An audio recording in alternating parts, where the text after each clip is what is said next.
About haunted dolls and cursed objects. It's the stupidest thing ever.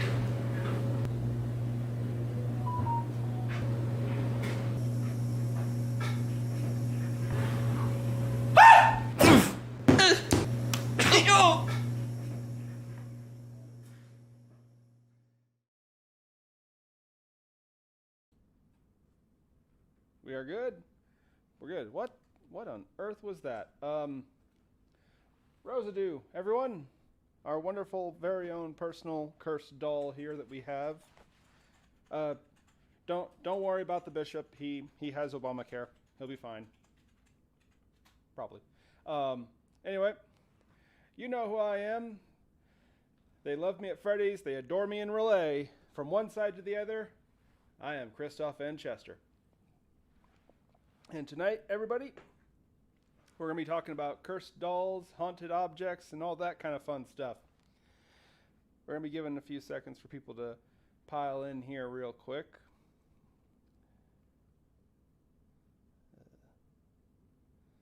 Hello, Mr. Bishop. Wow, there is a really long delay here on my screen.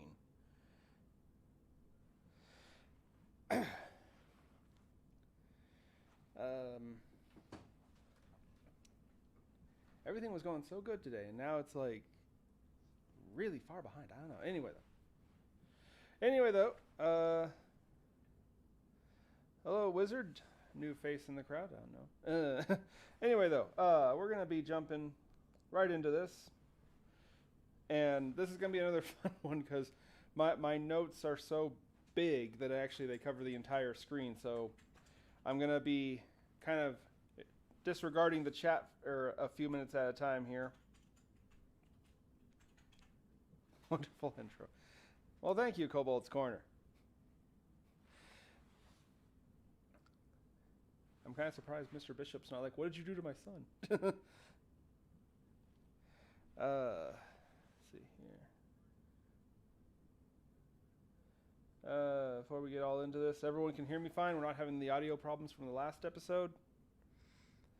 I don't know what happened last time. Last time the audio was horrible. Unfortunately, I don't know that unless people tell me. Yeah, let me see here. How is everything looking? Everything seems stable and calm. Okay. So we're going to get right into cursed objects, haunted dolls, things like that. Honestly, I almost feel like we should have just called it haunted dolls tonight because whenever you try to look up, cursed objects and urban legends about haunted stuff and things like that, it's 99.9% haunted dolls, and the rest are eBay advertisements. Oh, God! And Choopy, everyone. Choopy, our wonderful technician Chupacabra. I'm just going to, don't know where to put you. You can sit here with the girls. How about that? There you go. There you go, Choopy. I'll just hide you because I'm so freaking huge.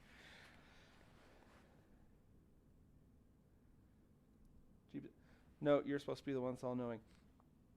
You talk a lot of trash for a dude who's been dead for like 4 weeks now. Jeebus. Anyway, though, we're going to get into this. But like I said, it's actually a hard topic to research. Because, again, it's like 99% haunted dolls. But there is a very interesting one. And we're going to get this one out of the way because this one probably gave me the most trouble. And I'm going to try my absolute best to pronounce this correctly. Which is to say I'm going to horribly mispronounce it like 1,000 times. But we're going to be talking about the Dybbuk box. Some people refer to as a Jewish demon box. I'm not 100% sure if it's pronounced Dybbuk or Dybbuk, but I checked a few translation things and they all said it's pronounced Dybbuk. So hopefully I'm getting that right. But anyway, the Dybbuk is an actual creature from Jewish mythology. Oh, well, I guess mythology is kind of a mean term. Legend. And it's funny because I actually I had to go and talk to a good friend of the channel, a colleague of mine, Master of the Total Defense, Shogun, who heads the channel Gothic Therapy, which, by the way, if you haven't subscribed to them, you absolutely should. They're wonderful people. Big fans of mine. They love the Vagrant. They mentioned the Vagrant a few times. But anyway, I talked to him because they are actual Orthodox Jews. And it's kind of funny how talking to them gave me a lot of different answers, actually, than just trying to look this stuff up online. But a quick rundown basically is a Dybbuk is a kind of demon. Specifically, actually, a pretty nasty one, pretty strong, that can possess people and make them do things. What's interesting is online there's a lot of contradiction about these creatures. There's some sources that'll tell you, well, they're actually a ghost of a person. Well, no, actually, not according to the actual Orthodox Jews that I've spoken to about it. They are not ghosts.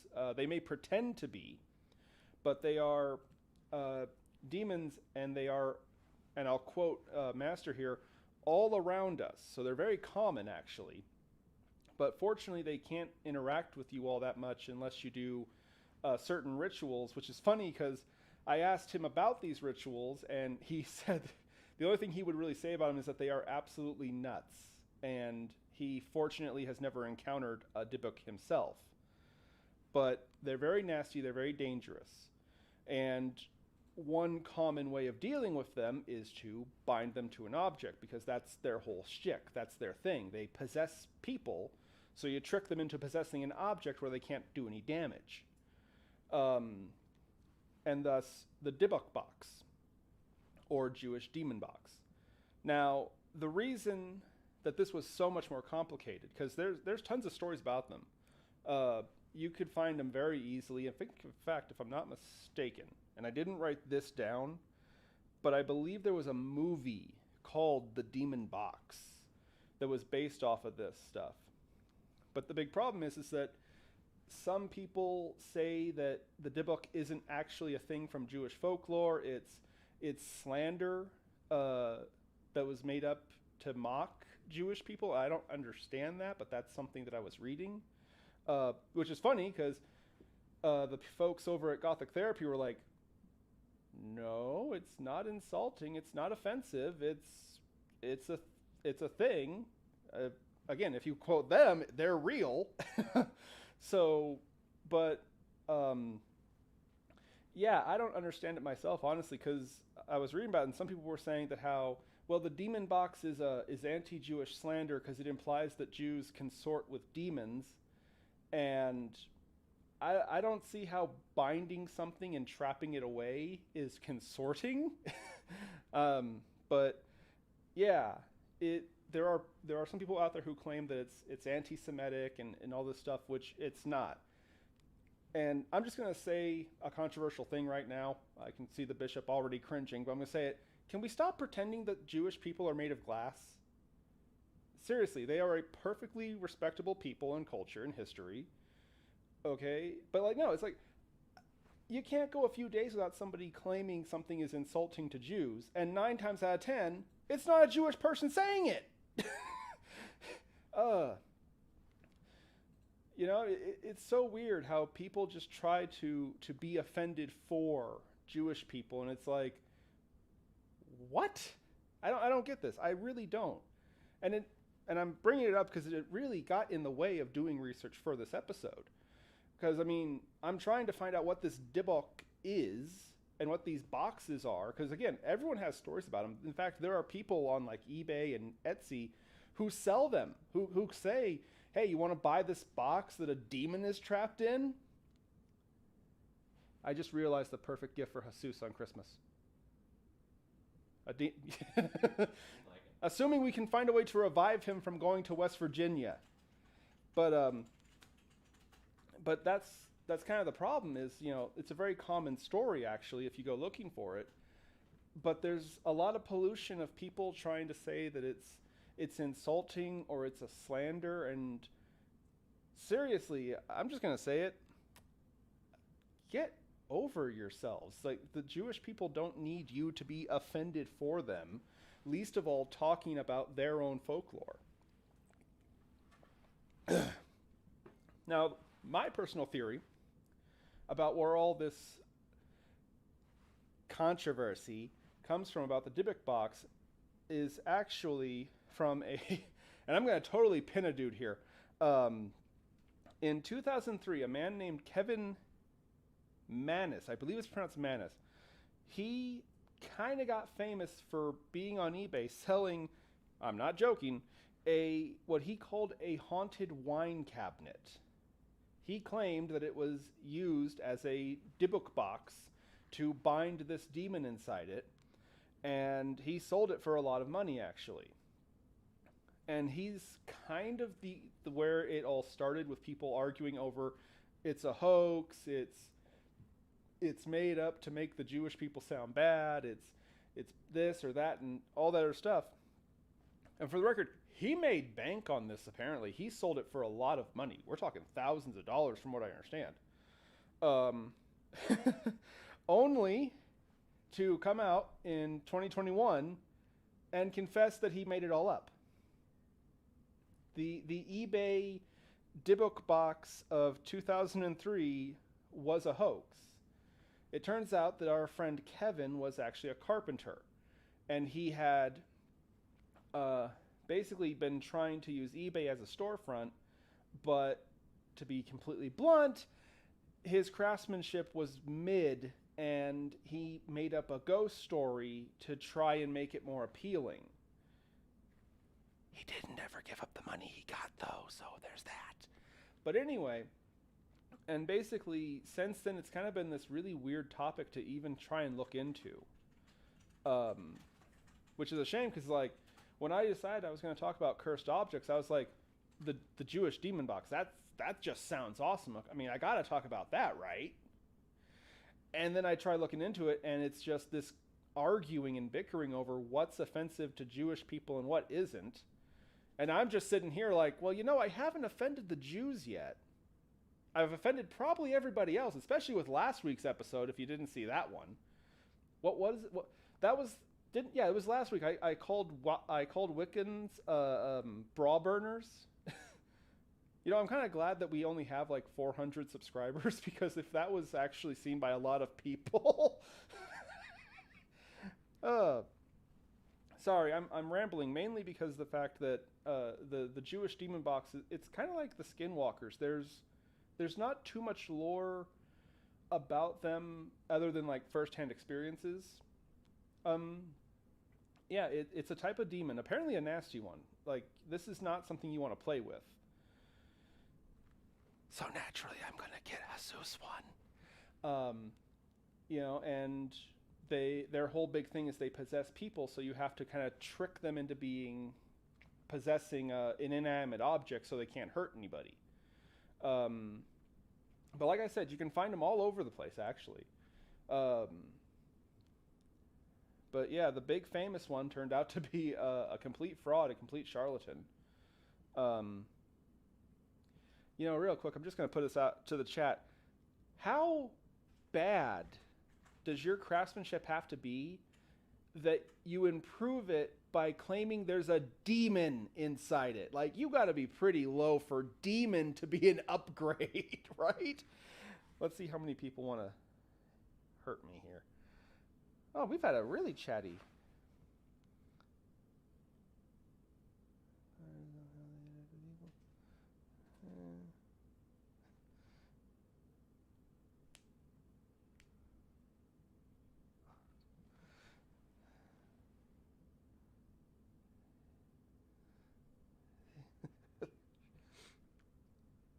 Wow, really? Jesus, you are abandoning me?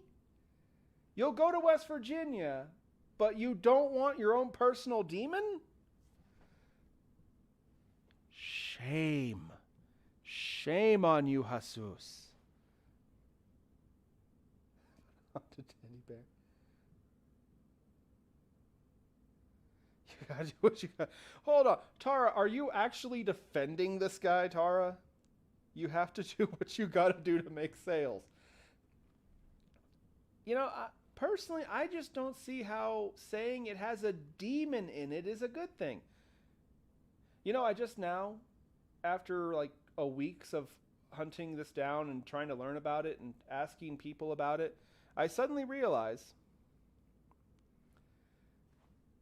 could you put an angel in a box? I mean, if you combined a demon... Questions for later. Anyway, but yeah, that was how pretty much my week has been. Trying to figure out this stuff and get to the answers about it. Personally, I think it's pretty cool. I think it's neat. I mean, supposedly, as long as you keep the box completely sealed, the demon can't get out. It's trapped in there.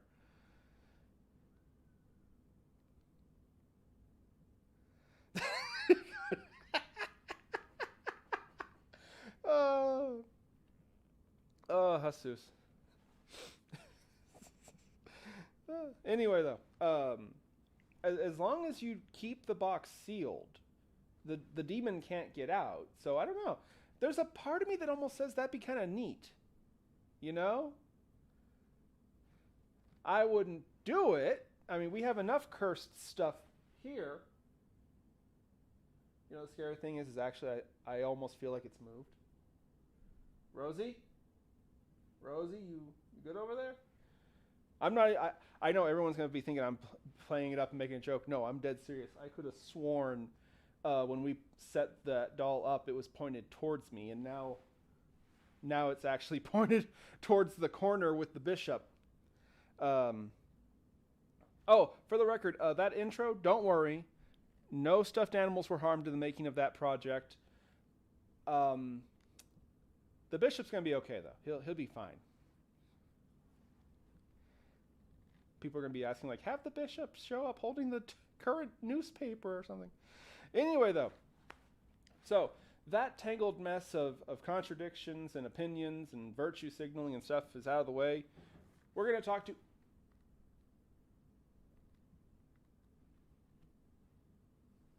I'm 90% sure you guys didn't hear that, but there was just an unexplained thump somewhere to my left just now. Hello, Connie. How you doing? Tara. Hi, Dad. Chat. Get Sean one. We have some gifts for Sean actually here in case he decides he wants to get a little riled up in the chats.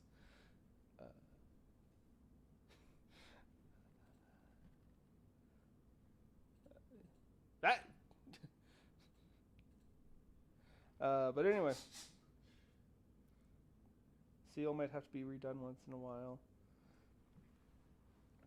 Well, anyway, though, so yeah, the famous, I guess I should say, Dybbuk box from 2003 on eBay turned out to be fake.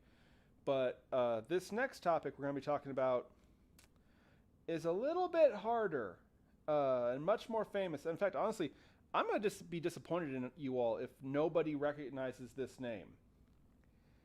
Anybody familiar with Robert the Doll? We got any fans of Robert in the house here?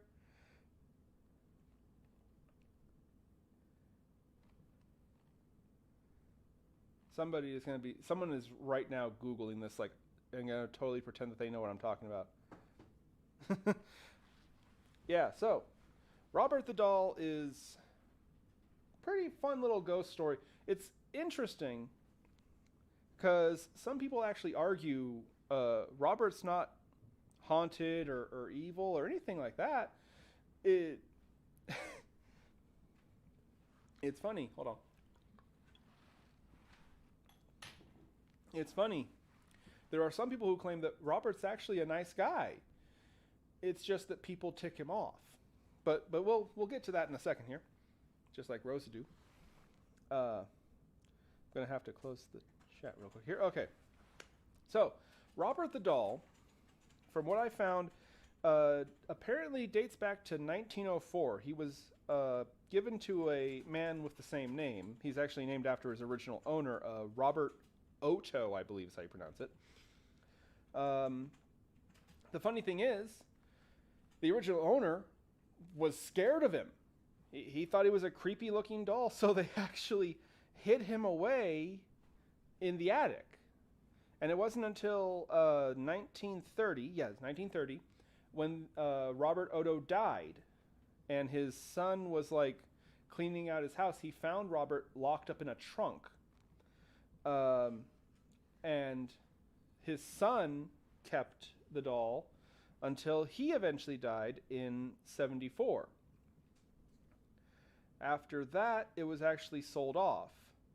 And supposedly, hold on, let's see if I can find his name here. A man named Myrtle, I think it's pronounced Myrtle Reuter? Myrtle Reuter, he claimed he accidentally bought Robert when he bid on like a storage unit, and Robert was stuffed in there. Real quick, you notice how there's a trend with this Robert doll? It's like everybody who owned him just immediately stuffed him away somewhere. Which, to be fair, I've seen pictures of Robert. I don't think we have any on hand, but I've seen pictures of him. I'd lock him up too. Immediately. And I only say that because I'm pretty sure he can't hear me. Although that'd be kind of neat. You know? If just suddenly we got someone in the chat, I heard that. Anyway, though. Now, some stories claim that Robert was cursed all along and that he was actually given to the Odo family as a curse because the Odo family had, like, swindled or cheat some doll maker in a game of cards. Or, I mean, it varies, but basically one of the big stories is that the Odos ended up with this doll because they were jerks. And there he is. There's Robert. Covering up the chat. Wonder if we can see the chat. Oh dear. What's going on? Oh, Jiminy Christmas. Hi there. Hello there. Yeah, okay. Yeah, just, there you go. There's your daily dose of nightmares. Anyway, though. Yeah, your daily dose of nightmares. Have fun with that one. Just remember, he moves every time you look away. Anyway, though. Legend says that after just over and over again creeping out various owners who bought him, eventually he was actually donated to a museum in Key West, Florida. What in Sam? Anyway, he was donated to a museum in Key West, Florida, where I believe he still is today. Now, the stories claim that all kinds of stuff happens here with this doll. I actually made a short list here. Allegedly, people who go to see Robert have seen his facial expression change. He'll move around and they hear giggling. And there's one story from people who claimed to work at the museum that one day they actually found the doll out of his case in a different part of the museum, essentially playing with voodoo dolls. Because that's what Robert the doll needs, right? Freaking voodoo. Yeah. Also, real quick, hold on. Bishop, bring that... Yeah, okay, I want to ask a sincere question to the chat.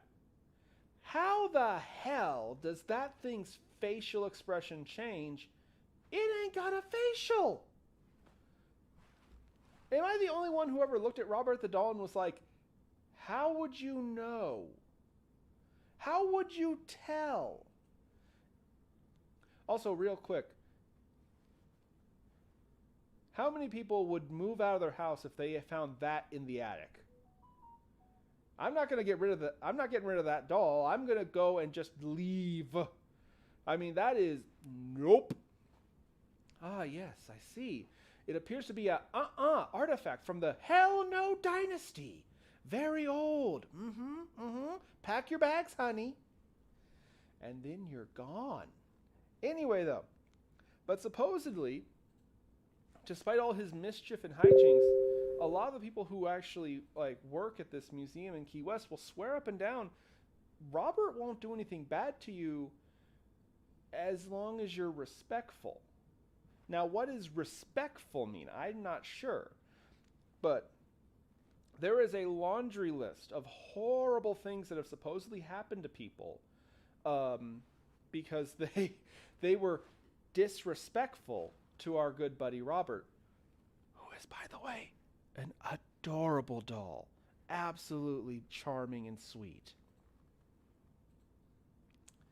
But no, I made a list here. We have supposedly caused by disrespecting Robert the doll, broken bones, being fired from their job, car accidents, divorces, being mugged, falling off of a ladder, house fires, and one person claimed that Robert the doll made their dog die.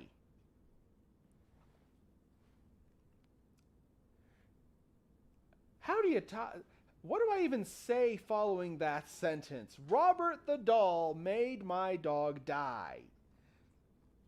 Do not screw with this creature. Don't screw it. In all sincerity, I'm just going to go the extra mile. Don't mess with dolls. At all. They're creepy and they're weird, and that's coming from me. I'm the dude who was like, you know what? I got an idea. How about we sit out in the middle of the desert with some undead dogs, a cursed doll that has moved.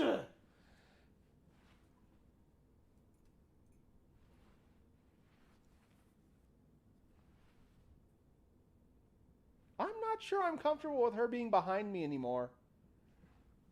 I know for a fact it's moved now. Chat, you're my buddies, right? You're on my side here. You would warn me if Rosadoo moved and I didn't see it, right?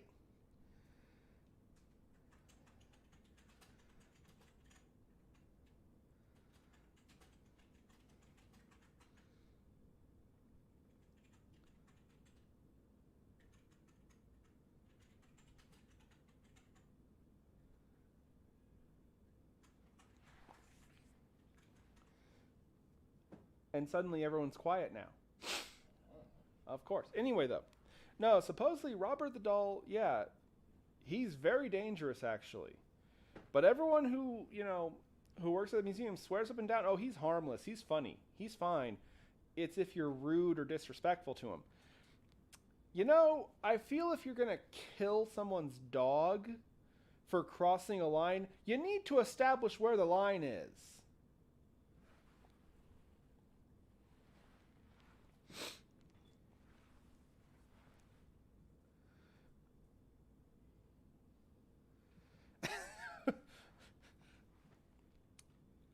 Oh, thanks a lot, Jeebus. See, Jeebus, this is why we're leaving you in frickin' West Virginia. We're not coming to help you.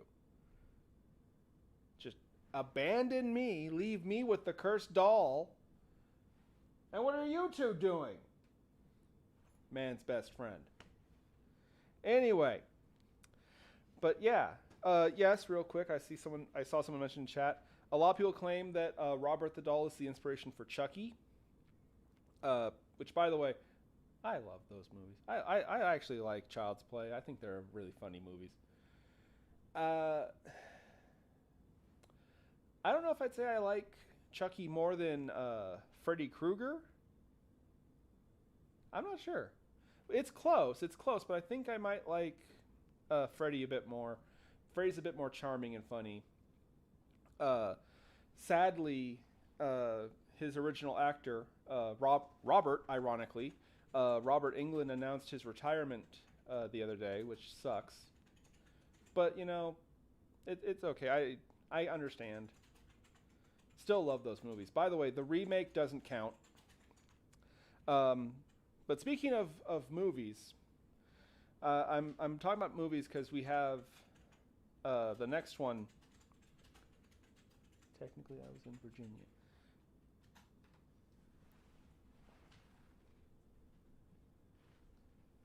I saw you. The guy in the bushes apparently got behind me somehow. I saw you back there.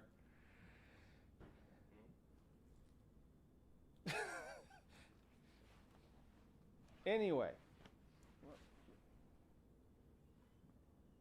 Stay there. Sorry, folks. That was the man in the bushes. Disregard him. Anyway. Technically, I was in Virginia. Same damn thing. Anyway, as I was saying before, I was so rudely interrupted. Speaking of movies, the next.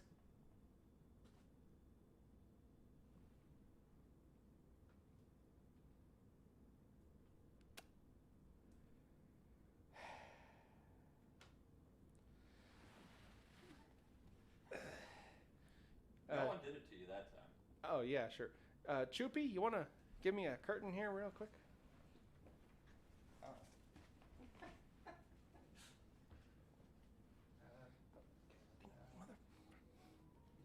you go. That's it. Stay. I mentioned not liking dolls, and suddenly every inanimate creature is revolting against me.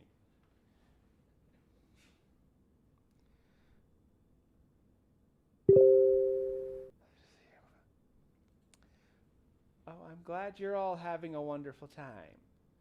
Anyway, now, for the third fragging time, speaking of movies, our next topic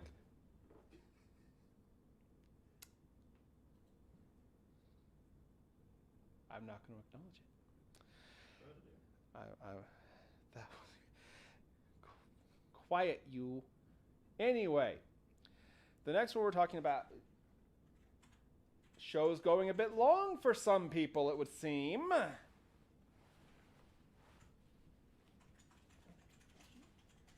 Chill out, both of you. Calm down. Look, I will let you chew on the bishop later, okay? No.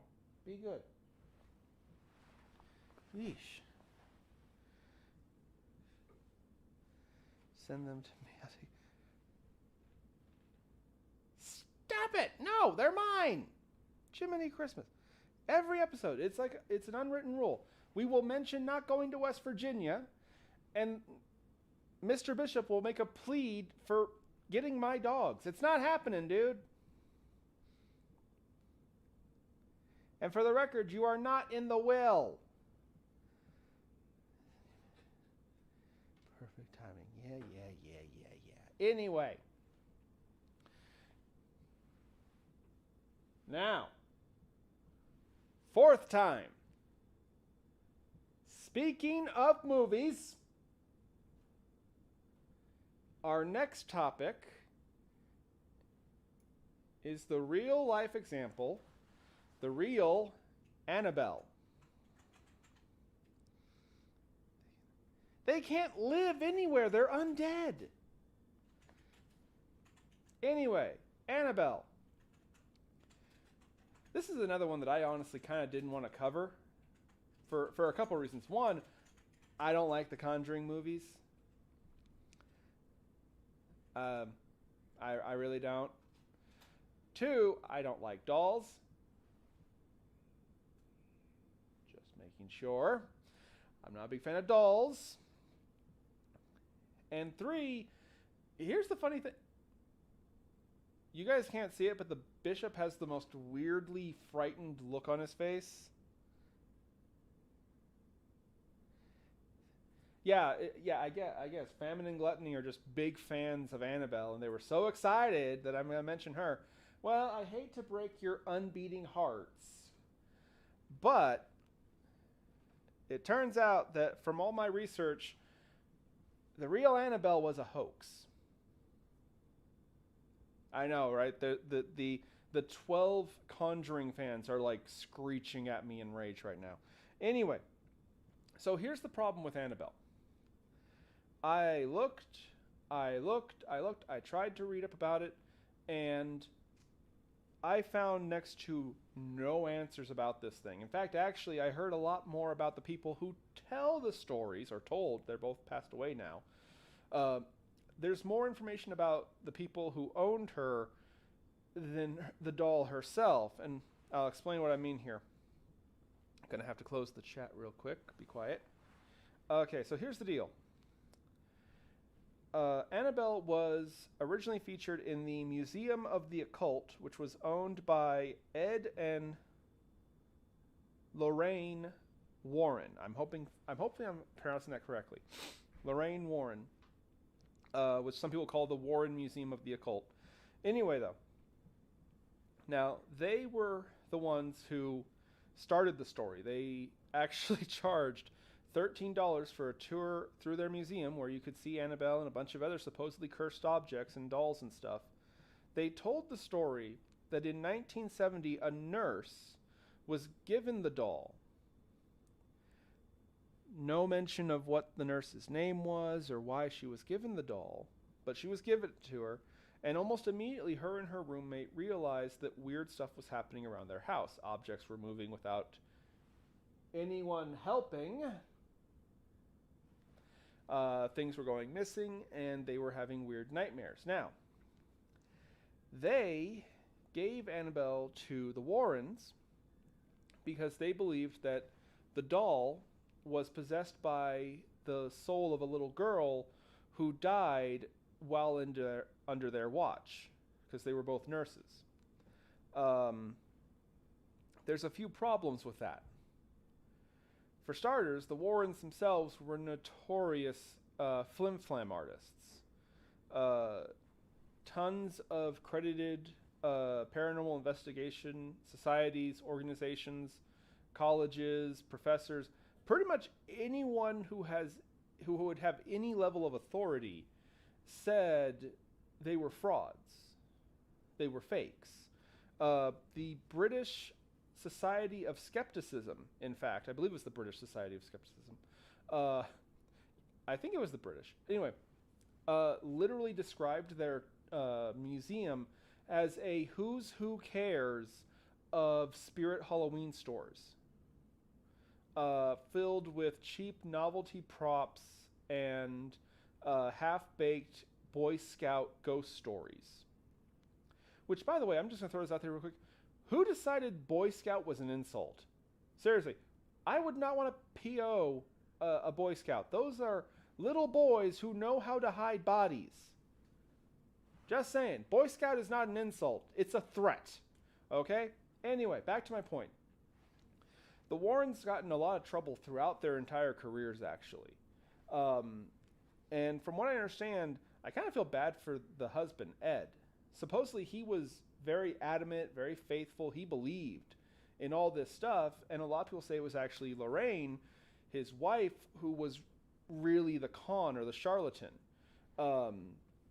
Supposedly she was the one who wanted, to charge people. Supposedly Ed didn't want to. Supposedly Ed was like, I just want to collect these things, sure, people can come see them.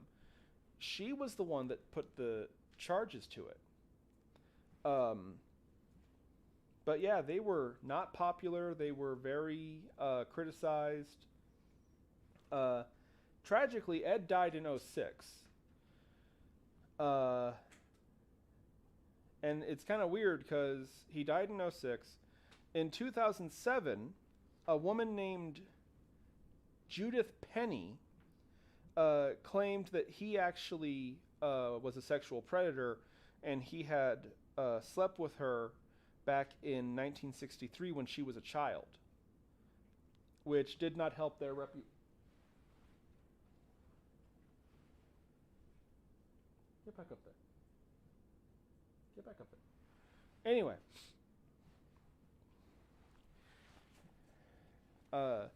Didn't help their reputation at all. And I'm just going to throw this out there real quick. Judith never presented any evidence.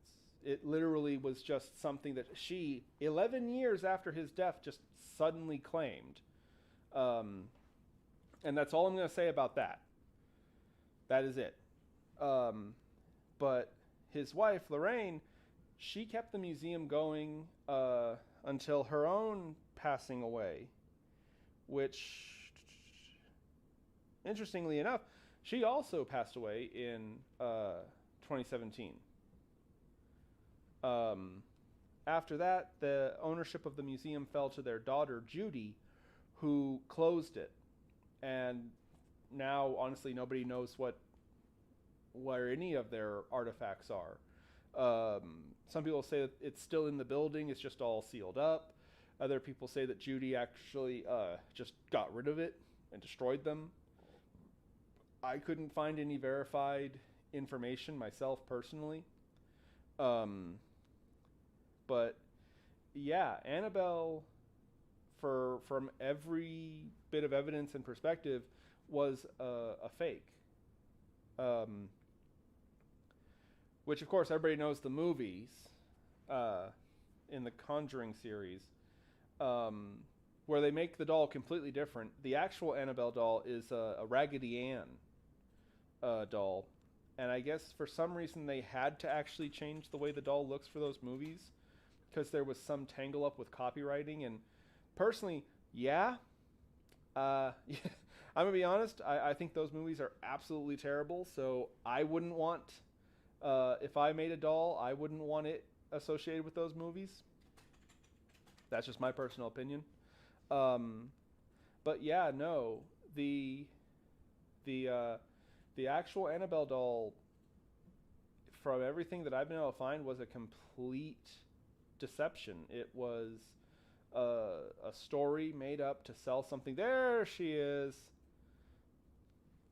It's almost like a before and after doing meth picture, isn't it? No, wait, hold on. I got better.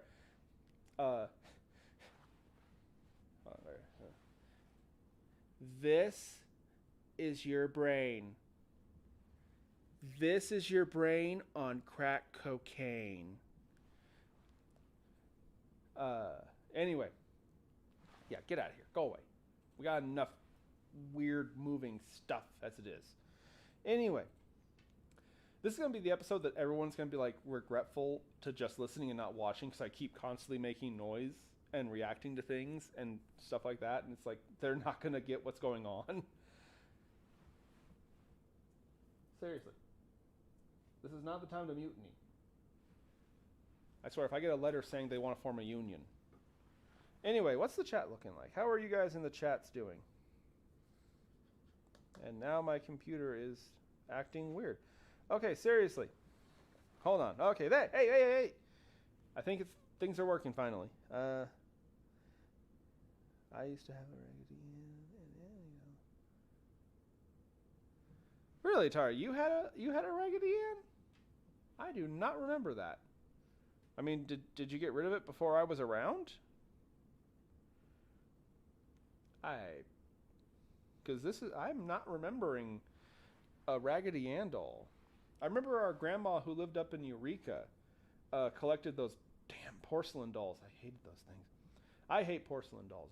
I don't like dolls in general, but porcelain dolls particularly need to cease existing in this cosmos. Okay, can we just agree to that?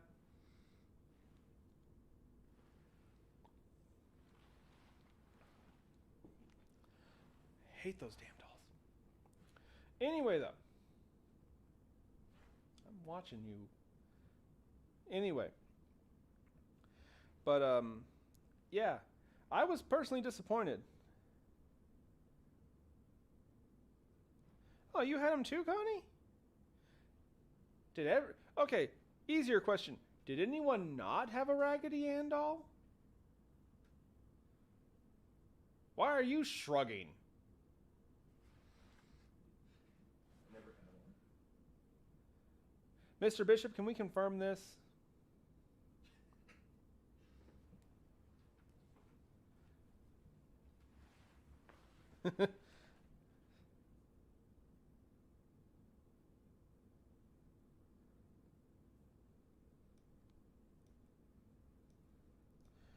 Oh, okay. So yeah, so they were a little bit before I was a thing. Huh, I wouldn't remember them.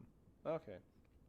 Anyway, though, but yeah, I was really disappointed personally because, I mean, here I am, like, I hate dolls. Why am I talking about dolls? Why did I agree to do an episode about talking about dolls of all things? Everything is going wrong, by the way.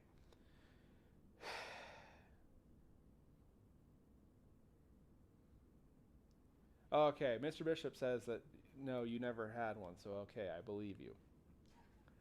Anyway, though, I was really disappointed because it's like, you know, if I do this episode talking about cursed objects and weird stuff like this, and I don't mention bleepity bleeping Annabelle, they're all going to be annoyed and disappointed. And then I read that it was an entirely, there's nothing substantial about it. Like what Robert is the obvious comparison. Robert the doll, there's videos, there's pictures, there's first-hand accounts, there's all kinds of stuff. All we have about Annabelle is the story that the Warrens told us. And I know it's kind of unfair to speak of people who have been gone, especially if it's true that Ed himself believed it and it was actually his wife Lorraine that was manipulating him and doing all this stuff, which is really sad. I know it's bad to say, but still,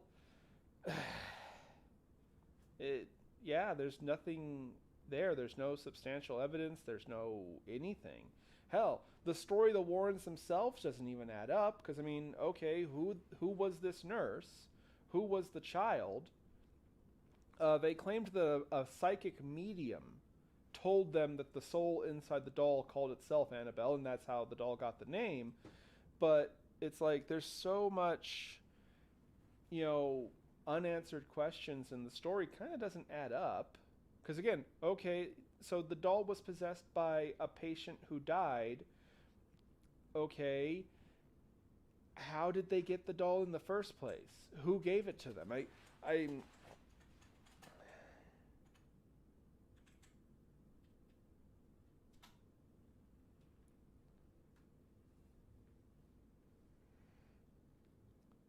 I remember sock monkeys. I don't know if I ever had one.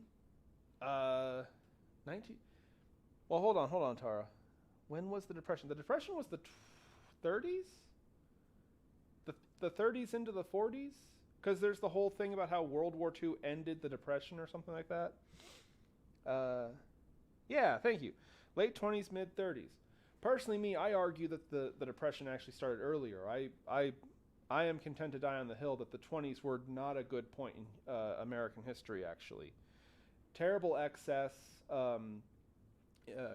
major segregation of different income classes, in my personal opinion. Yeah. But anyway, that's a whole other topic. That's something else we could talk about sometime in the future, is the Depression. There's all kinds of sad and scary stories from then. And that's not even talking about the wars. Oof. That'd be a episode that would need a warning, huh? Talking about the world wars and horror stories from those. Oh God, what was it? I think it was Vietnam. They told stories about the infinite trenches. Oh yeah, and the bat people that were supposedly seen in Vietnam. I remember Buddy.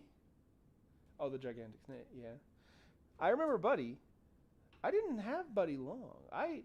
Okay, so context, everybody.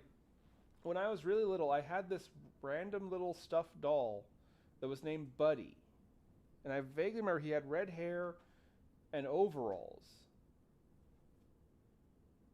But I can't remember much more than, I loved that doll, and I kept that doll with me at, all times, if I'm not mistaken. Of course, I had to point out that I was a little baby back then, and I hadn't learned, dolls are freaking evil.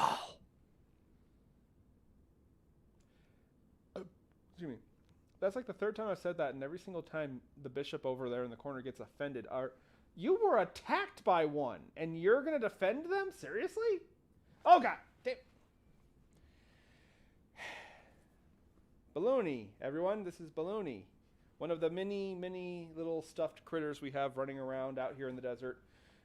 Choopy is supposed to take care of these bloody things. I don't know. Maybe if there was a stuffed goat. Anyway, though. You go play with those cactuses over there. Anyway, what's going on here?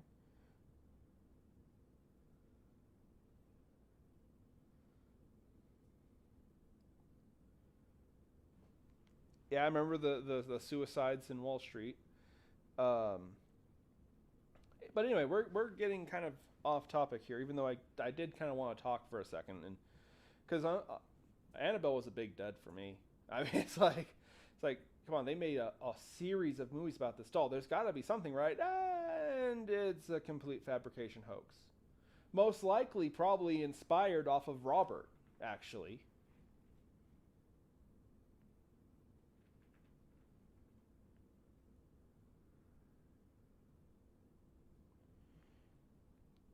Yeah, I vaguely, slightly can remember Buddy, but uh, anyway, we're gonna move into our next topic.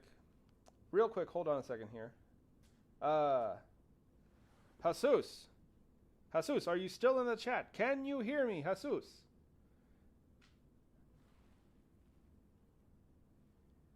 Hola, mi amigo.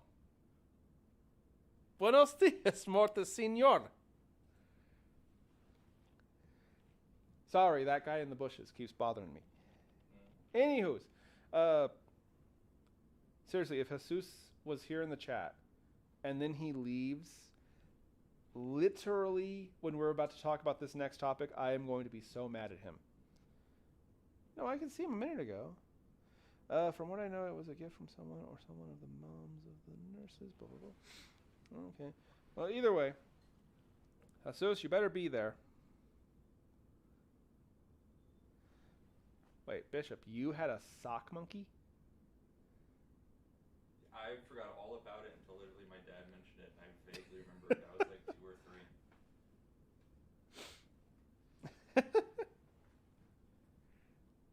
3. Jeez, I had to be super little when I had Buddy. I only vaguely remember it, like holding it. Anyway, though.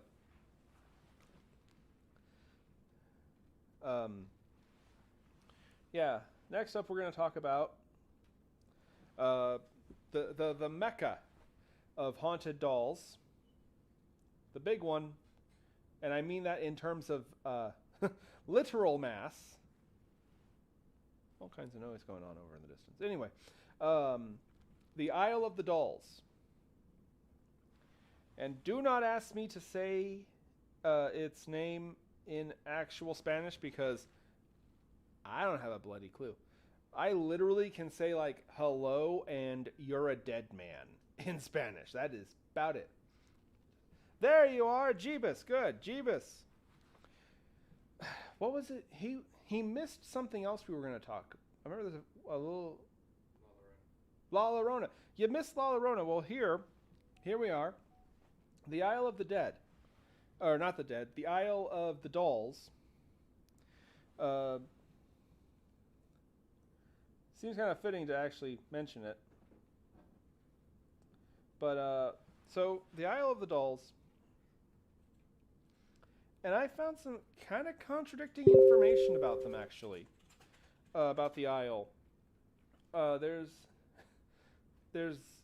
contradictions of when the legend really starts. Some people say it was in the late 40s. Some say in the early 50s. And unfortunately, I couldn't get a straight answer or a detailed answer for that matter. Sean had a very hard day, I think.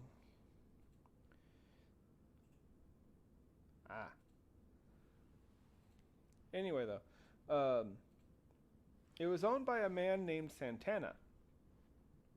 And again, the stories, they kind of change and flip with him and the island as a whole. But basically, there's the gist of it, the key parts that are never changed is that there was basically this little girl who drowned in this river. And Santana owned this tiny little island. Basically was in the middle of the river. And he failed to save her. But her body washed up on his island.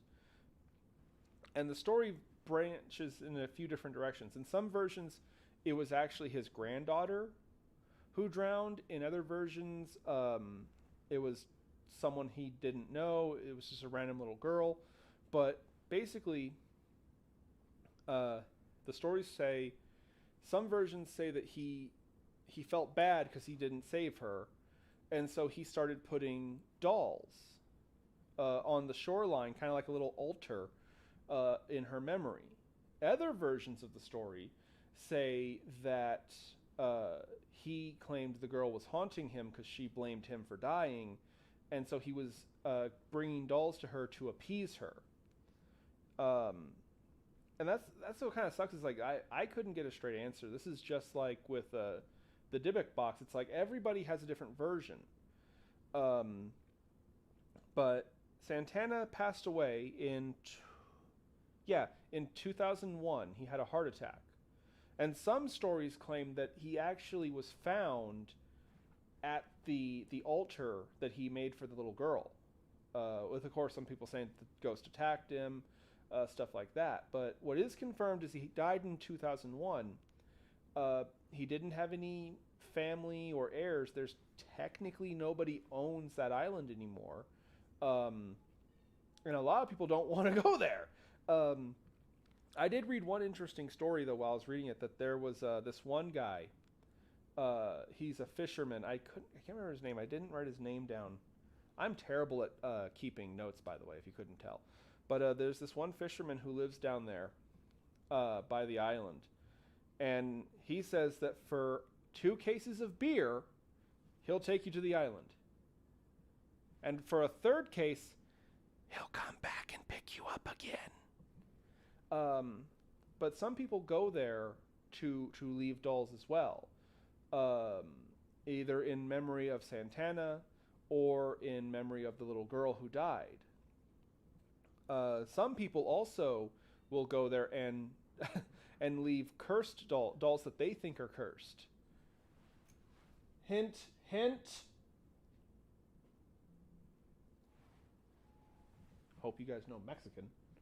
Anyway, some people claim that you can basically take cursed objects there and they'll stay there and you'll be free from the curse. So it's interesting because some people, when they take dolls there, they get a little bit creative, shall we say. There are dolls all over this island. Some of them are hung, like, by their necks. A few of them are nailed into trees. Oh, there's some. Yeah, there's some. Yeah. Dozens of different, like, documentaries and TV shows have gone to the island and done investigations there. Just as many people will be like, I'm never going there. I refuse. There are people, lots of psychics and mediums who are like, you couldn't pay them enough. Oh, that's a lovely photograph, isn't it, guys? Huh? Oh, excuse me. But like I said, lots of investigations have been done there. And it's a sad story all around.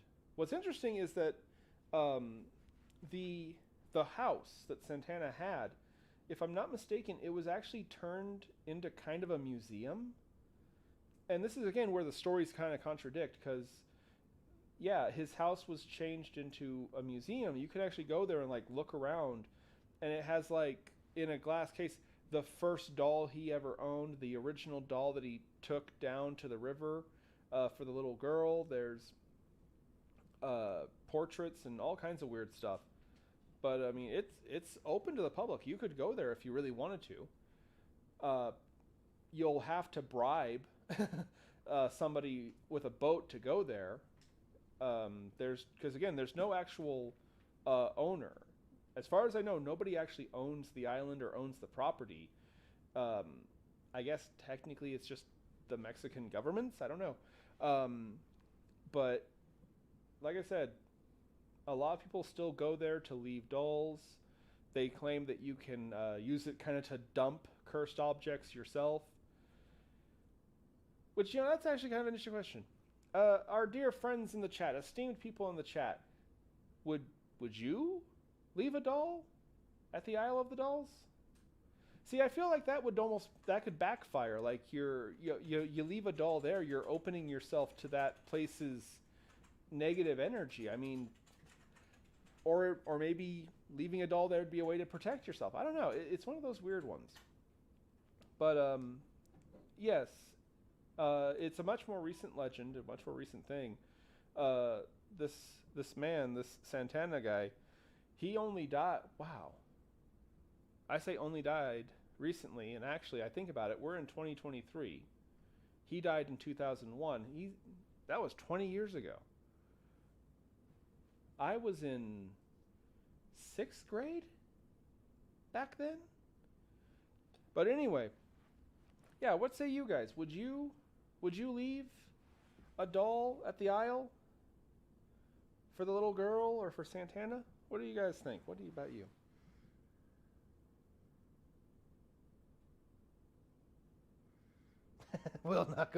Tara will not go to Doll Island.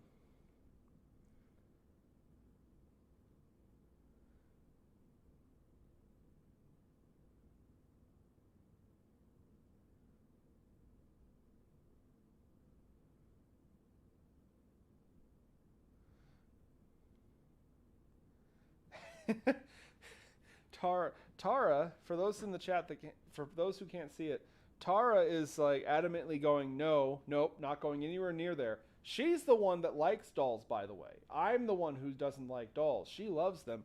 She won't go near. Jesus, the man that doesn't want a Dybbuk box, or Dybbuk box, or however you pronounce it, he won't touch a demon box, absolutely not. But he wants to go and film on the Isle of the Dolls. Really?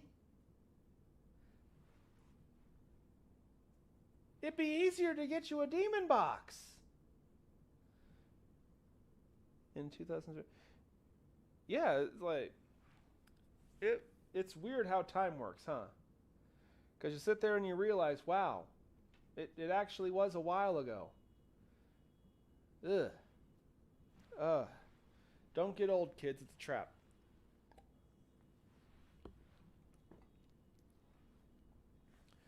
But hi, Dad. Chat's here. Don't you shrug at me. Now, hold on. Chibas, you're in the crowd. You were saying you want to go there and film and stuff like that. Where is it in Mexico? Like, what? Do you know where it is specifically? Because I didn't write that down. I can't remember off the top of my head. Where is that? It's not like... I'm trying to remember where it is. I can't remember now. I don't know. But anyway, yeah. There's a museum there now, and if you're able to bribe some of the local fishermen, you can get on the island. 2 cases of beer to get there, 3 if you want to get back. That implies that dude literally will just leave your butt there. It's like, you know, I understand if like he drops you off, but like, if you drop someone off on the cursed island full of cursed haunted dolls, I feel like there's a moral obligation to come back in a couple hours at least.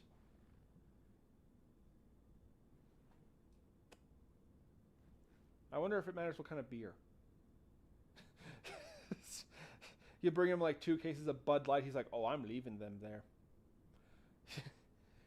He even makes up a story of how you're not actually there so no one knows to go looking for you or something. Anyway, though.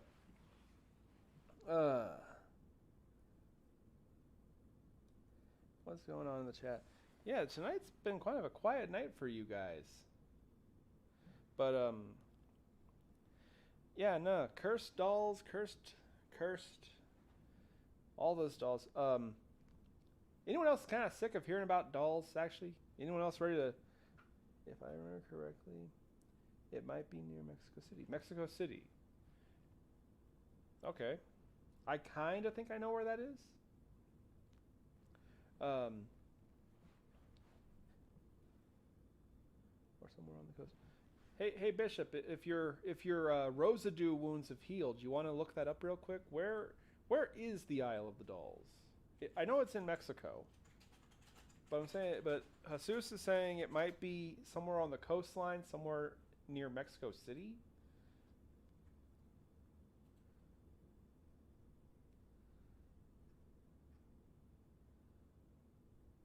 Oh, it's like, okay. Yeah, it is just outside Mexico City. And it's way down there. It's way down south. Wow, that'd be one hell of a trip. Yeah, it's on the south. Yeah, it's on that south. Wow, it is way down there. I can see the map from here. So that is definitely not a weekend trip. Instead, it's like right in the middle of the landmass, too. Wow. Oof.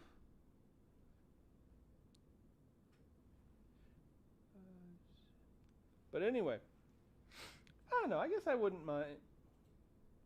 You know, I should be careful because I remember when we were talking about ghosts, we talked about going places.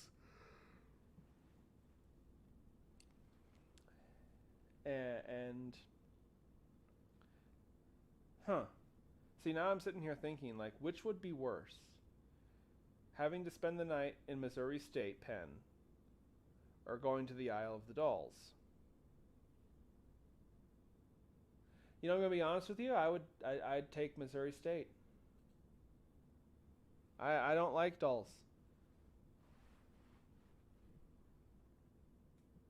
No objection this time? These two have finally settled down. Why can't you be like that all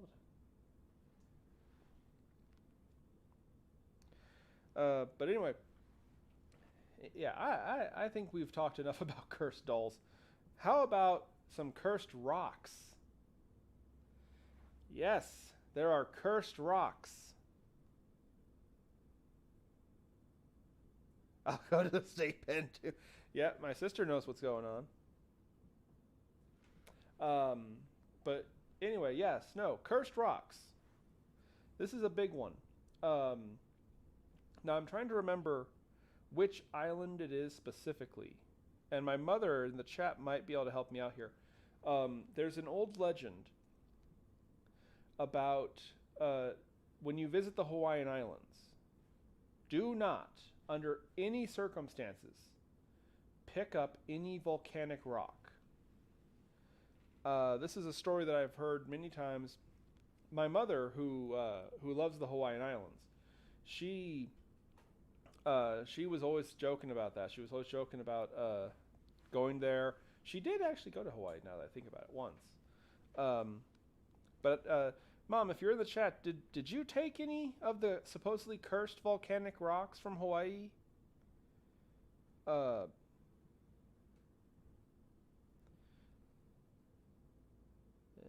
give me a response. Still waiting. Anyway, but no, I believe it's specifically on the island of Maui. And watch, I'm going to be corrected here in like 5 minutes by my mom. We're going to be talking about a whole other topic, and she's just going to chime in. Actually, it's... Anyway, though. Now, supposedly, it's actually a big problem. The state government of Hawaii, supposedly every year, they get dozens of letters with little rocks in them with apology notes saying, I'm sorry I took this rock. Please accept it back. Please lift the curse. If I'm not mistaken, they actually made a fun of this whole legend in the Brady Bunch with the cursed tiki.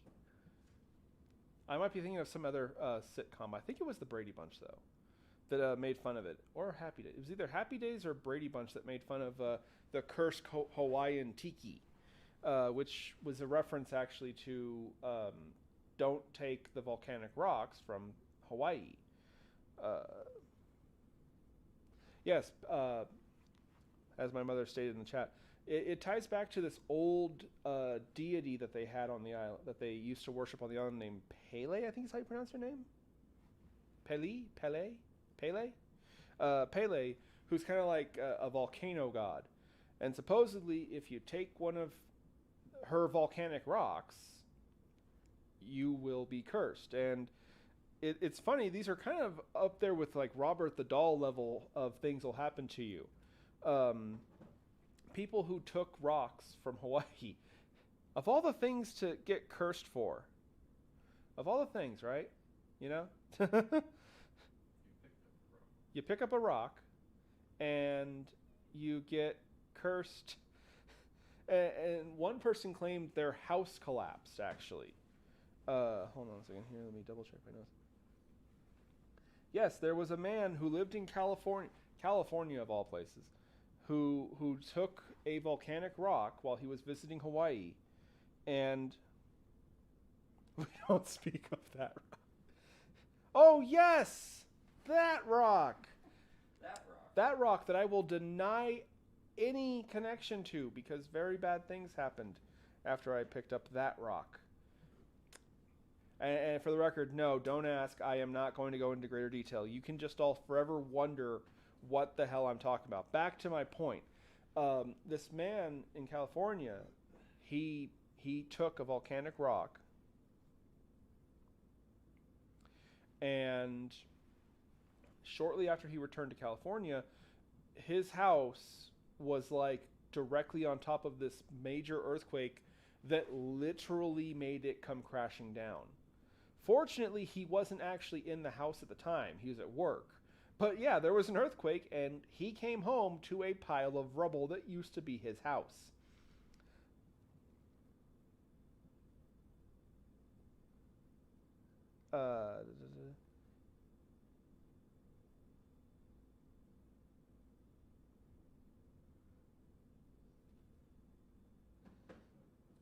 I'll be calling later. Anyway, though. And again, apparently it actually became a problem with tourism because you'd have these people who would go to the islands and they'd take a volcanic rock, which to be fair, I mean, they're just lying on the ground. They are all over the place. One of the reasons that I personally don't want to go to Hawaii. At any given moment, they could all blow up. I'm not a big fan of blowing up personally. I know it's not the most pleasant body, but I'm rather attached to this body, and I don't want to die. So, exactly. I don't want to go to Hawaii anytime soon. Yeah, I know. It's kind of a weird ghost story, earthquake in California. But the man believed it was because he took a rock, so he mailed it back to the Hawaiian Board of Tourism. And again, it became a big problem in the 90s and early 2000s. Like, people would take these rocks and then they would cry to the state tourist bureau about how they're cursed. They're cursed. Please take the rocks back. Please lift the curse. All this stuff. Big bada boom. Yep. But all kinds of bad stuff was attributed to taking these silly little rocks from Hawaii. People claim they lost their job. People claim that their house fell down. I remember there was even for a while it was a running joke. When you got on the airplane leaving Hawaii, they would ask you, did you take any of the rocks? And I don't know if they ever actually stopped anyone from boarding a plane that had one of these rocks, but I have heard stories about turbulence. Planes actually having trouble and people giving nasty looks to the passengers who had these rocks with them. So, for the record, don't mess with dolls. Stay out of West Virginia.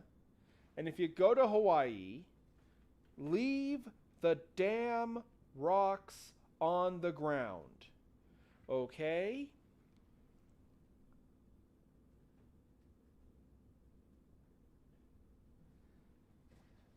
Oh, Jesus, you can't bribe me with beer. I don't drink beer. I'm a gentleman. I drink gin. But yeah, no. I remember. That's the funny thing too is these stories have kind of stopped. But I remember in the 90s and the 2000s, it was that was almost as big a topic with Hawaii as going to Hawaii itself. Like, everybody claimed they had a cursed rock from the Hawaiian Islands, and everybody claimed, they were horrible and dangerous. Oh, God. What the? This is not from Hawaii. This is not volcanic rock. Good catch. Good catch for a guy in an armband. Anyway. Don't worry about the bishop, guys. He's recovering fine.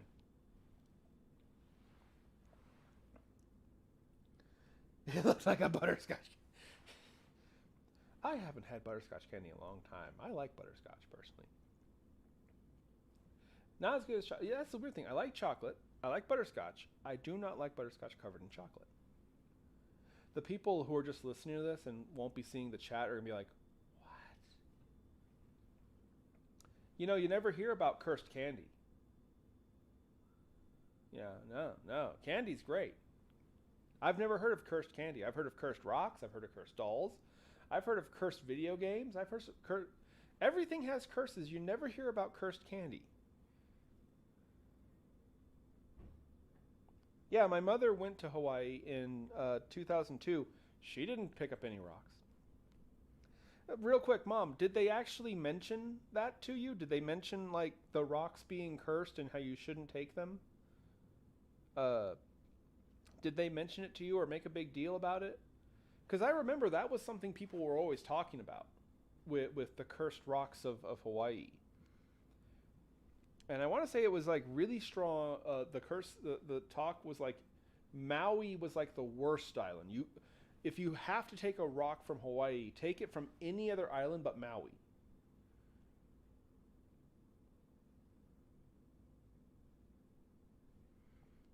The rocks from Australia. I haven't heard about the rocks from Australia being cursed. Which is strange because everything else there in Australia is, dangerous and trying to kill you. So why wouldn't the rocks be cursed? Now that I think about it. Yeah, that actually does not make sense. Why wouldn't everything else is trying to Yeah, that's kind of weird. You would expect a cursed thing from Australia. But their thing is more the wildlife. There's all kinds of dangerous animals in Australia.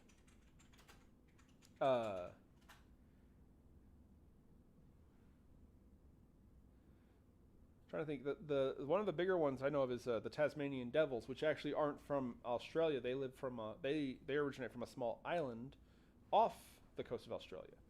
But yeah, I don't know. I'm sure there's some weird curse thing in Australia, but I haven't heard anything about Australia being cursed or having curses. I'm still kind of waiting for my mom to answer my question. Did they mention yeah, Mom, did they mention the rocks being cursed to you when you went in 02? Was that really 02? I remember you went. I thought it was later than that.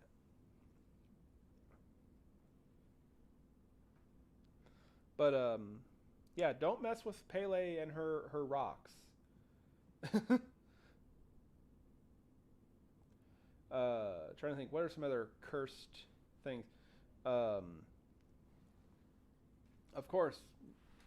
Yeah.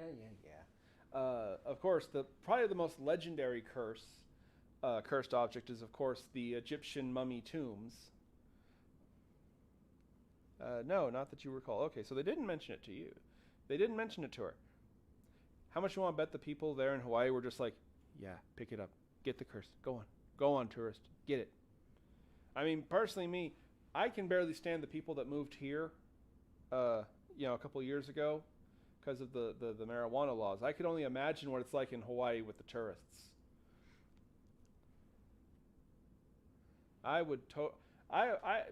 If I lived in Hawaii, I would totally be that guy. Like, oh no, there's no curse. Take a few of them. In fact, you'll be cursed if you don't take any rocks.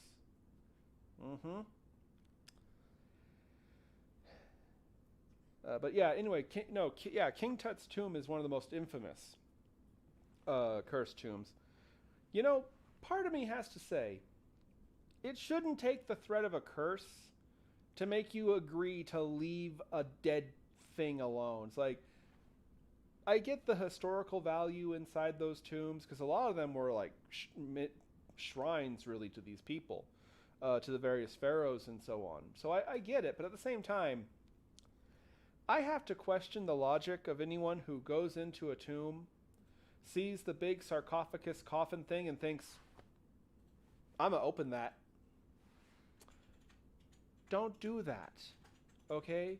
Be happy to observe it, is how I would see it. But no, supposedly all kinds of weird curses happened to people who explored the various tombs buried in Egypt. I'm trying to remember, was it King Tut? Was it King Tut that the expedition team had a dog that just dropped dead? It like howled around midnight and literally just fell over. I want to say that was Tut. Tutankhamun, excuse me. Pharaoh Tutankhamun, I believe, was the one where the dog. I remember hearing a story about that, about this expedition that went to Egypt, and they went into some pharaoh's tomb, and they started having all kinds of problems. One of which was a guard dog for the camp just literally howled and fell over dead as a doornail. But there's all kinds of stories. And that's not even including the traps, the booby traps that some of the Egyptian tombs actually had. Because in case you didn't get the memo, they really don't want you to go poking around their dead people.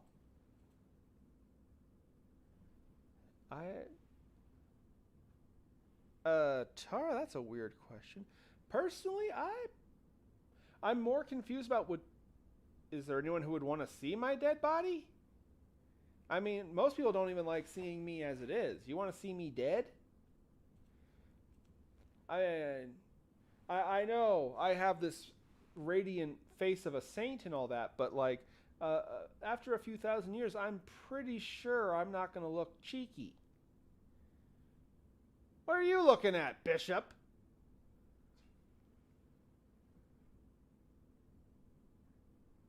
A bird and a dog. Wow. Did Tutankhamun just not like animals?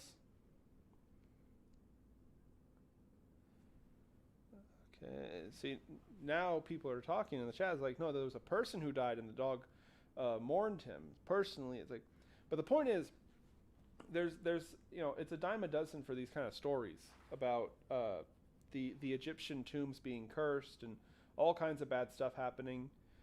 I vaguely recall, was it Ramses' tomb that was supposed to have a really nasty curse on it too? I remember hearing about Ramses' curse, the tomb of Prince Ramses. He also had a really nasty curse on his place. That I think someone was killed. I can't remember off the top of my head.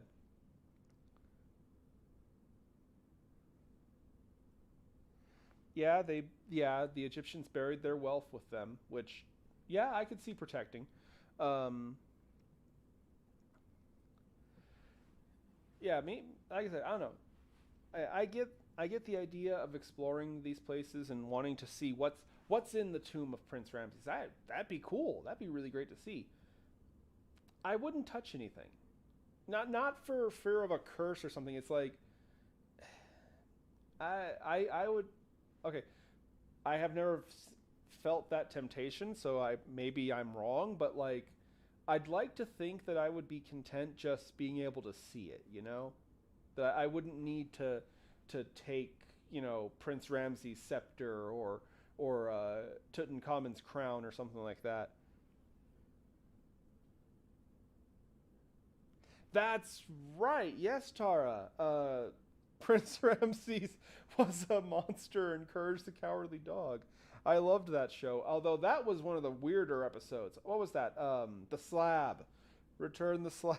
Return the slab. I don't like you. I don't like how well you did that, Bishop. What the hell?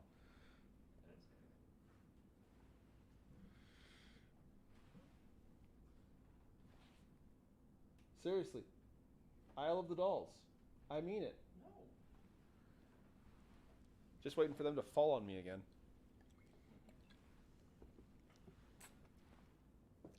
But yeah, Courage did an episode with Prince Ramsey. Yeah. And like I said,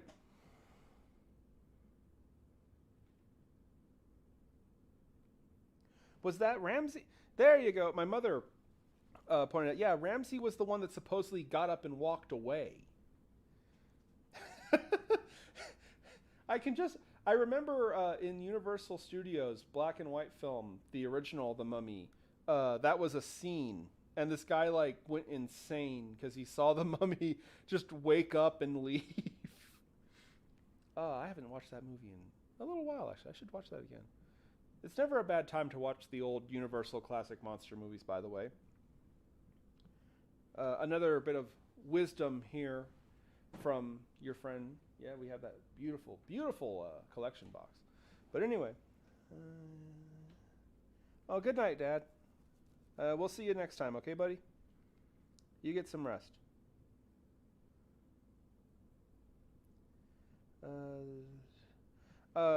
Tara, he had 3 curses. The music, the bugs, and I think the third one was just, wasn't Eustace like petrified?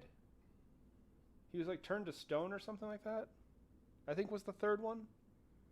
I haven't seen that episode in a long time either. But yeah, it was the horrible music, which they had to record. Someone had to sit down and compose and play that music for that episode. Would you be insulted if someone came to you and was like, okay, we need you to do a song for a cartoon show. It's specifically the most awful music you could imagine, so it can be an Egyptian curse. Would you be insulted as a musician? Kobold, I thought he was in the crowd. He's a composer. How would you feel if someone asked you to intentionally make a bad song?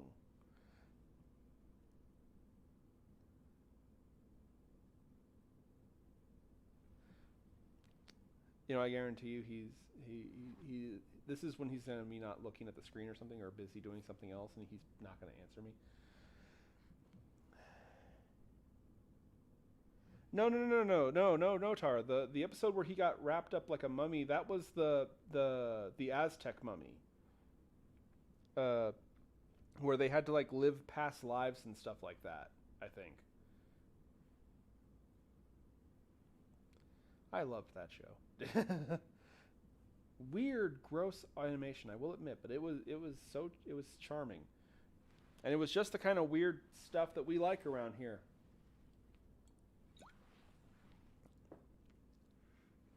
But anyway, we're getting a bit late. Actually, we're going long for this episode. I didn't even realize that. I've been trying to like stretch it out because I was worried I was running out of stuff to talk about. But there is a grand finale, boys and girls.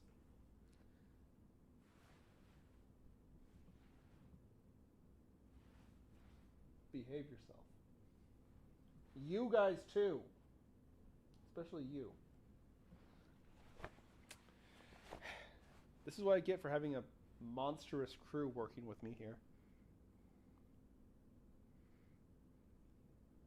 That song was awesome.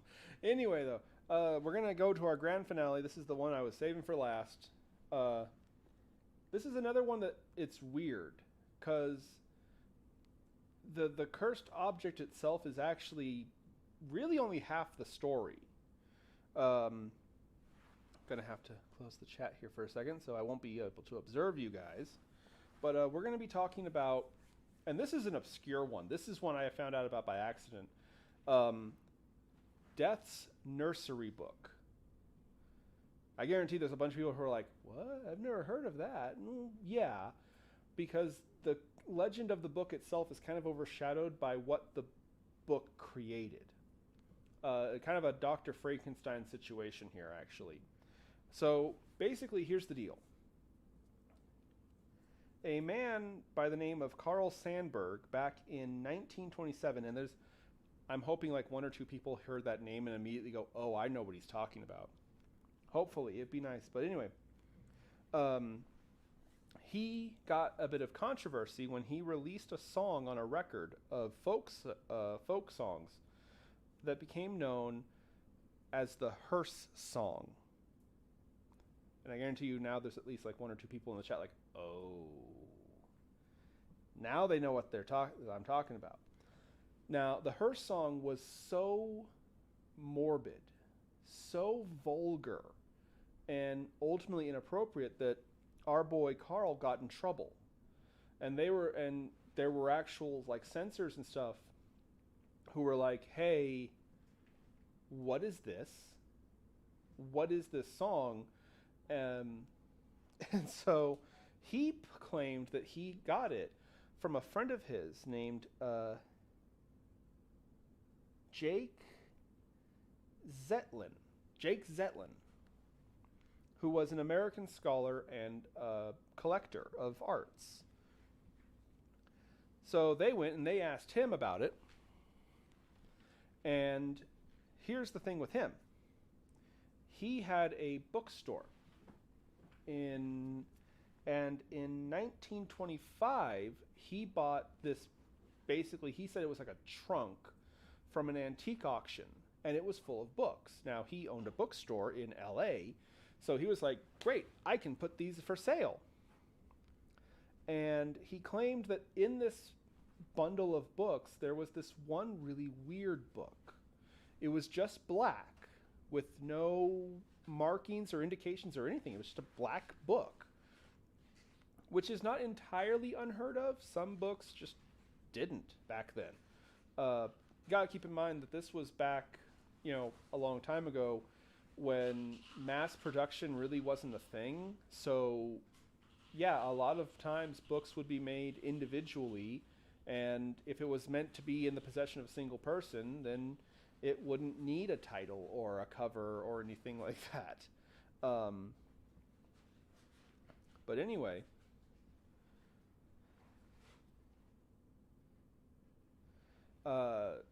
so these people that were investigating the record and the song, they went to Jake and they're like, okay, we were told you're to blame for this song that's really, really inappropriate. And Jake explained that it was in this black book. In fact, he said the book was filled with songs that were way, way worse, way more vulgar, way more morbid. He actually liked the hearse song because it was the least bad. It was the only one that was remotely not evil.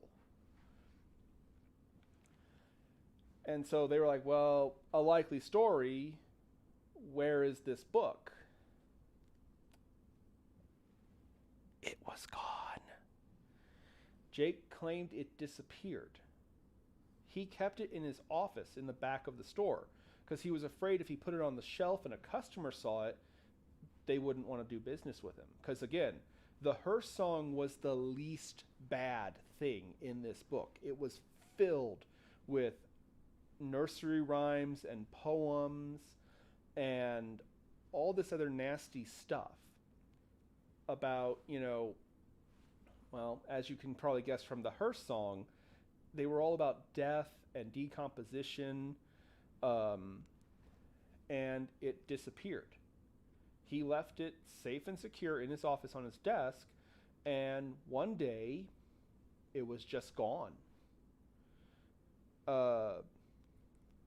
And for a while, the hearse song disappeared until it was re-released in the 70s. It was re-released on another record of folk songs. Once again, it was credited to Jake Zetlin. But this time it was slightly less bad. I mean, it was the 70s. There was a bit of a different attitude and stuff like that. But it was still an extremely gross, morbid song. And to this day, people still wonder, what the hell was this book? Where did it go? And some people refer to it as Death's nursery book, because supposedly it was filled with songs like the hearse song, that were written and composed as if it was going to be a children's song. Some people try to tell stories that it was written by the devil. Other people say that Jake wrote it himself and he just didn't want to get in trouble, so he made up this ghost story about an evil black book. But a lot of people, kind of with a wink and a nod, joke that no, the Hearst song and Death's nursery book was penned by Death himself, the literal Grim Reaper, the Angel of Death, whatever you want to call him. Supposedly, he wrote it himself. And the Hearst song in particular is a mockery of people who think that they can live forever, people who are afraid of death. Which is why it takes supposedly such a tongue-in-cheek attitude. And it's funny because modernly it's hugely popular. You can't go 10 steps without finding someone who has a cover of the Hearst song. A lot of people, especially in my field, who talk about the weird, the strange, the dark, they'll tell you it's their favorite song. Personally, I love the song. I think it's adorable.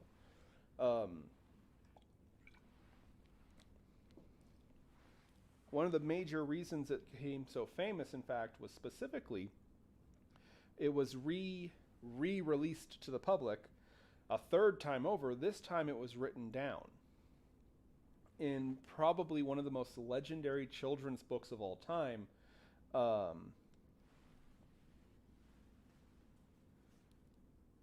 Scary Stories to Tell in the Dark. If the chat doesn't pop right now, I'm gonna be disappointed in all of you. Everybody and their ugly sister should be in there oh this is, see, a lot of people argue about Goosebumps being the most legendary children's horror. Look, I love Goosebumps. I have nothing but respect for R.L. Stine. I think he is truly a master who's not appreciated. I'm gonna be honest with you, this Scary Stories is the children's horror. The artwork is absolutely terrifying. And how can you not love it? Hold on a second here, let me see.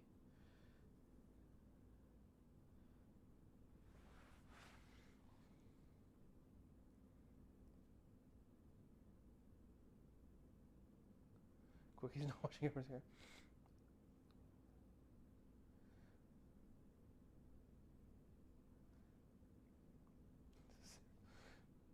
What? What? Really?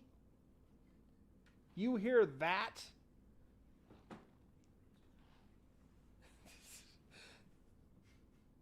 I am so disappointed in all of you. I bust out one of the great works of American literature. Maybe the greatest work of children's literature. And y'all are sitting here talking about cereal. I literally hate all of you. Oh my. Next week's show is going to be me making fart noises or something. I hate you all right now. I'm so mad.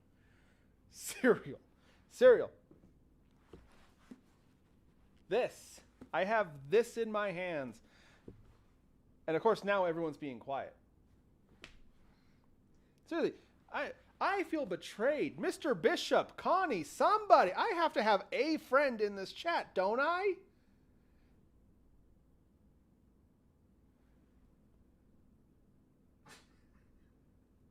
That's not. Mr. Bishop, we need to ban something. We need to ban Kobold's Corner real quick. Just putting that out there.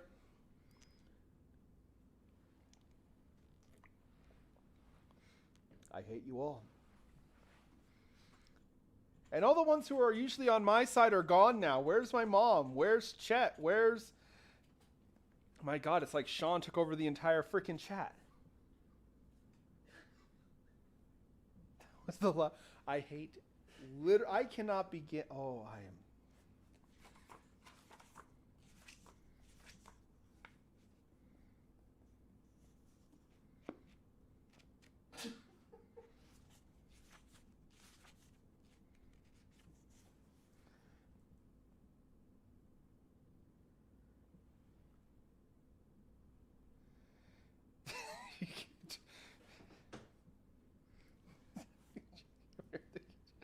Oh, God. Oh, don't you try and hide your face, Mr. Bishop. You're just as guilty. Ay.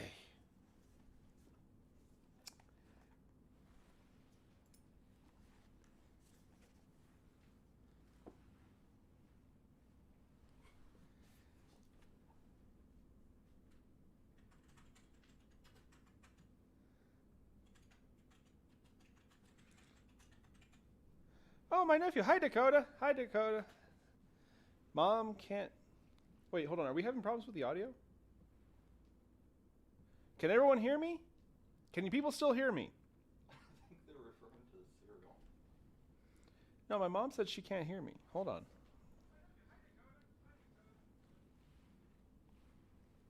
Yeah, apparently we're good. Jesus is sitting there. You pulled the book out. That means you have to read some. I don't know if I want to read any of these for you Philistines. Well, I mean, Oh, God, where'd you come from? I'm apparently the man in the bushes. But, I mean, you can't just whip something like that out and not show everybody. There you go. You see it? There you go. Come on. Read a paragraph from one of the stories. I don't think any of these books go beyond a paragraph. Well, then read a story out. Well, Give the people what they want.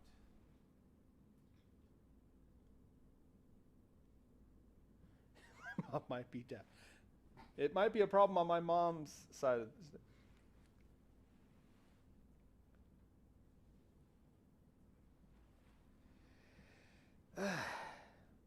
No, seriously, like I'm not crazy. It's like everybody left except for Tara and the little kobold.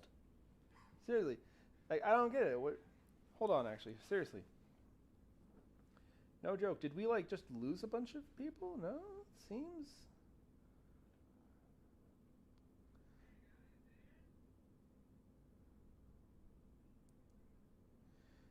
Yeah, no, everything seems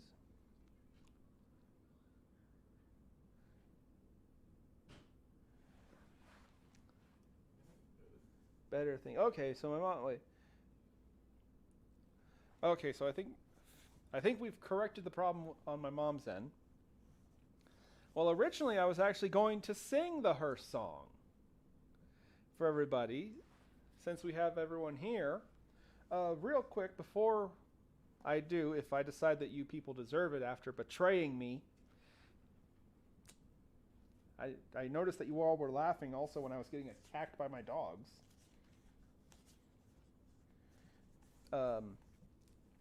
Anyway, though, so this resurfaced in 91, if I'm not mistaken, was when the original book was printed.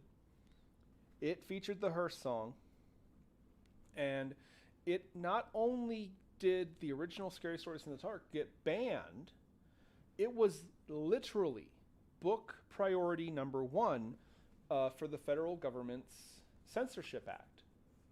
I forget what the actual bill itself was called, but basically the federal government, and I want to stress this because people try to use this, to soapbox and stuff like that.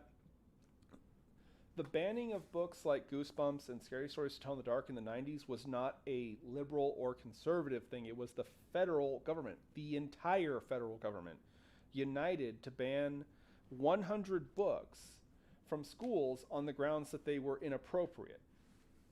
Now, as a writer myself, I want to say this very clearly.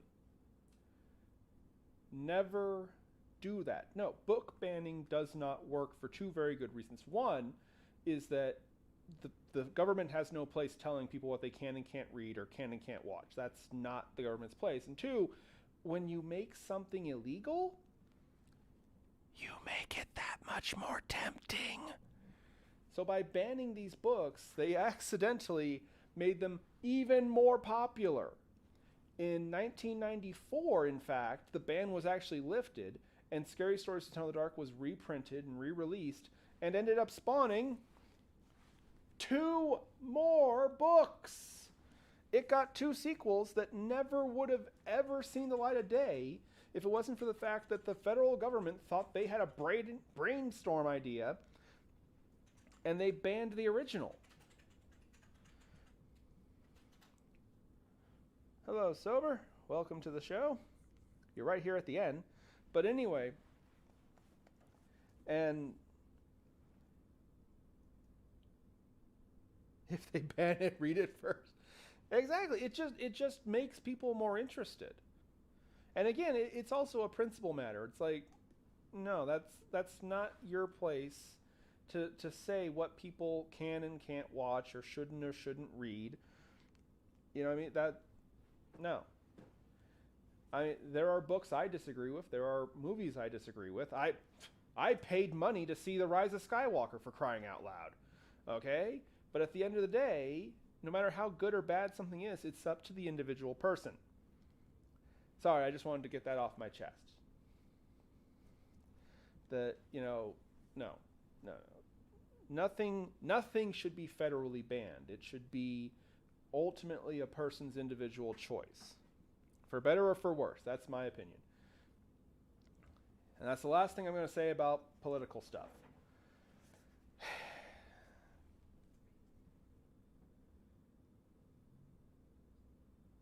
My condolences. Yeah, it hurts, okay? I'm still haunted by the memories. Sometimes I still lay in bed at night and wake up screaming, "Not a Skywalker!" Ugh. Anyway, what do you guys say? What do all you traitors out there say who just completely abandoned me? You want to hear a song? You want to?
Oh crud! Yeah, no, we are.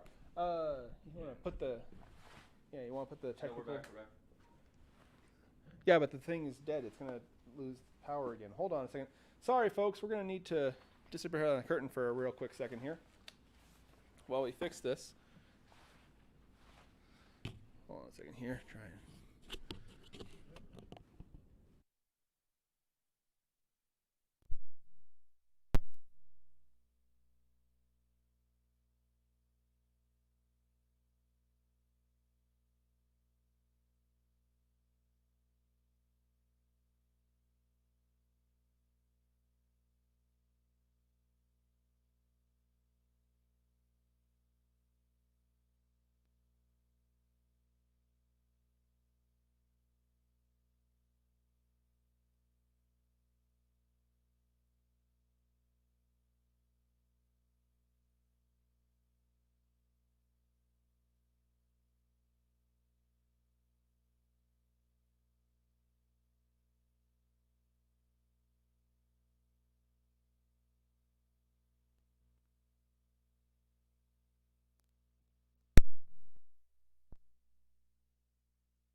Alright, you are on.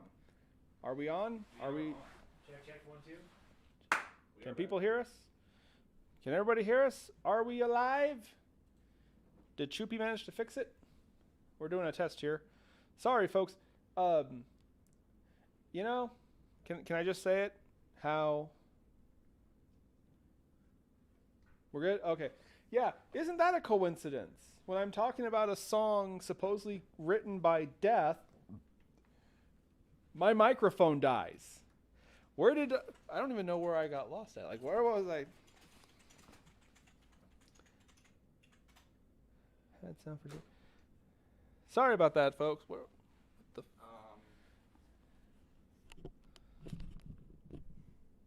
Are we still good? Are we still okay, everybody? Anyway, okay, what was I saying? Okay, yeah. So, the Hearse song. No two people sing or compose it the same way.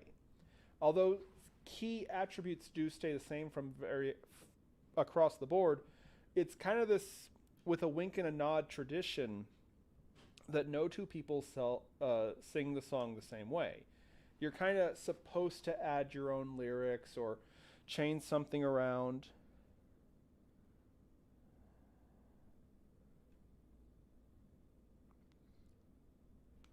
Chet still can't hear us. Chet, you... What the hell? Anyway, though, yeah, no, we're... I don't know, Chet, that might be on your end. But anyway, back to my point. No two people sing the song the same way. You're kind of expected to change the lyrics a little bit for yourself. Because, to be fair, we don't know who actually originally wrote it. Jake may have, but he denied it. So we don't know, how is it supposed to go? How is it supposed to be saying, If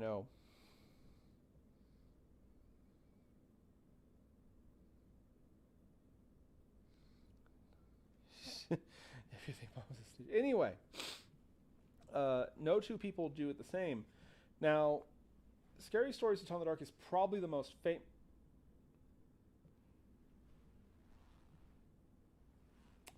Show's going a bit long for some people, it would seem.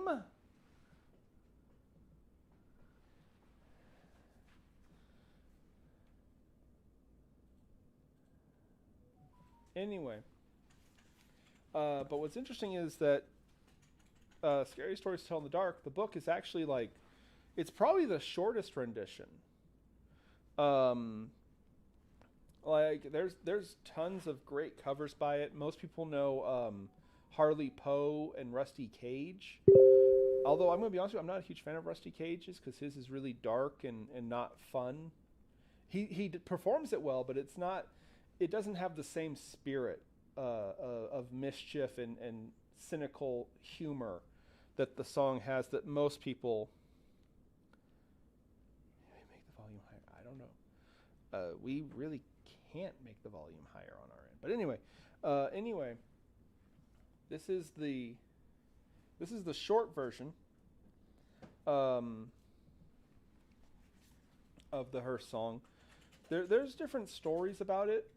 Some people claim it's a Frankenstein's monster of different lines from other things. A lot of people claim that it borrows several lines from The Monk, which is considered widely to be one of the most important writings of Gothic literature ever, if anyone knows that book.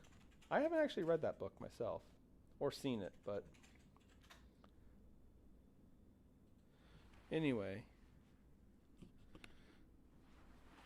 Yeah, no, Anyway, though. But we are actually way over time, so unfortunately we're going to have to just see you all next week. And wow, Mr. Bishop, put that down. Okay. I mean, if they can't hear me, there's no point to me singing. What do you guys say? Do you want to hear me sing? Can you? No one cares about you. You got beat up by a doll. Is there anyone even still in the chat? Anyone there?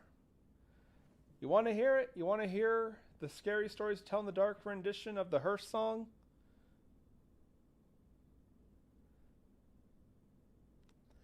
Mr. Bishop says, yeah, you're supposed to be on my side.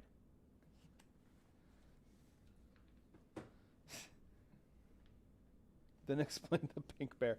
This is the pink bear. That's Rosadoo. That's our cursed doll. I actually got her as a gift for the bishop. God, what was it? A couple years ago? Don't you dare end this stream without singing that song. Don't you have a coal mine to be haunting or something? Well, I mean, yes, but I came out especially just to let you know that you're not going to end this stream without singing that song.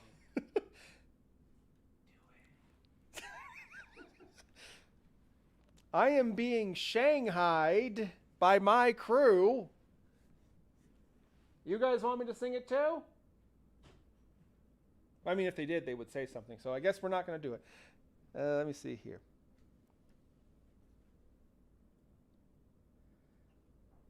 Bishop, never again move the... Put that down! For a guy with one arm currently, you are still very dangerous. Don't you do it. Oh, God! Next time, break his throwing arm. Anyway, what is this thing? It's a little dragon beanie baby. Okay, fine. I'm waiting. Yeah, you're waiting. You're waiting for me to die so you can take my dogs. Jiminy Christmas. You know what's funny?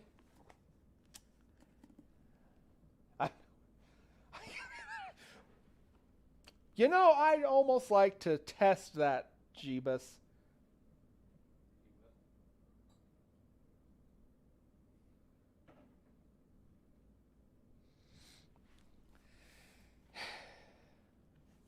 For a big guy, he can actually move pretty fast. I bet you he could probably, if he put the effort in, he'd probably get here. I mean, assuming that he's escaped the time vortex of West Virginia. I don't know.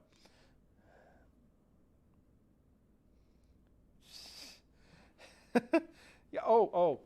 My sister has to leave, so we'll have to just put it off, and maybe we'll do it some other time. Anyway, keep checking the shadows, guy. Okay, calm down. Okay, they're gonna murder me if I don't do this. Actually, how many people do we even have here? How many are currently here with us?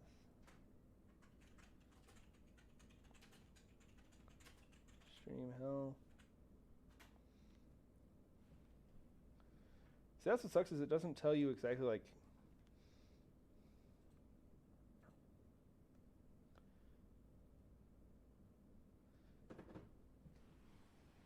Seven people here currently. I don't know, man. I don't know if 7 is enough of a crowd. Still waiting. Boo.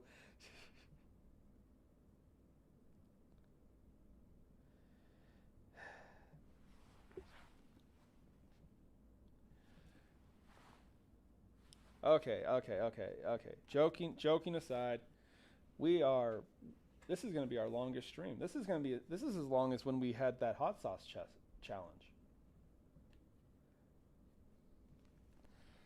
All right. Okay, we're not joking here. We're gonna do this. Hold on.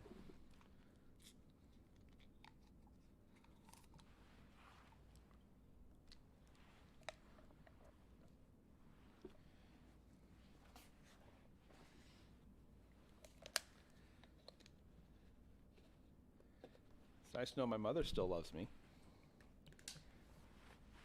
Okay. Are you ready, boys and girls? All right. This is the song. This is the least bad song supposedly from Death's own nursery book. This is the least bad.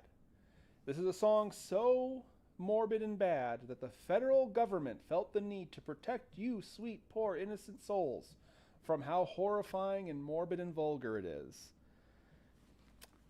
Ready, boys and girls?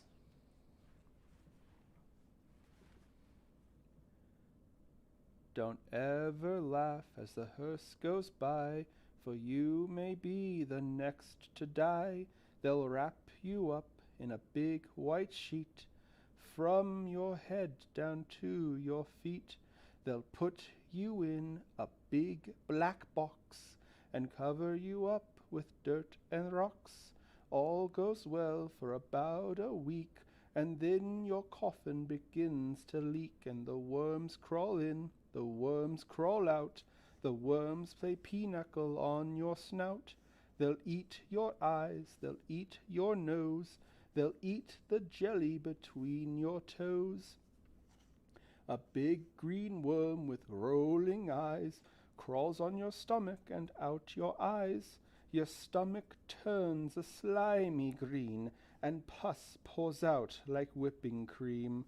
You spread it on a slice of bread, and that's what you eat when you are dead. And that is Scary Stories to Tell in the Dark's Hearst song. Again, it's noted as being the shortest version.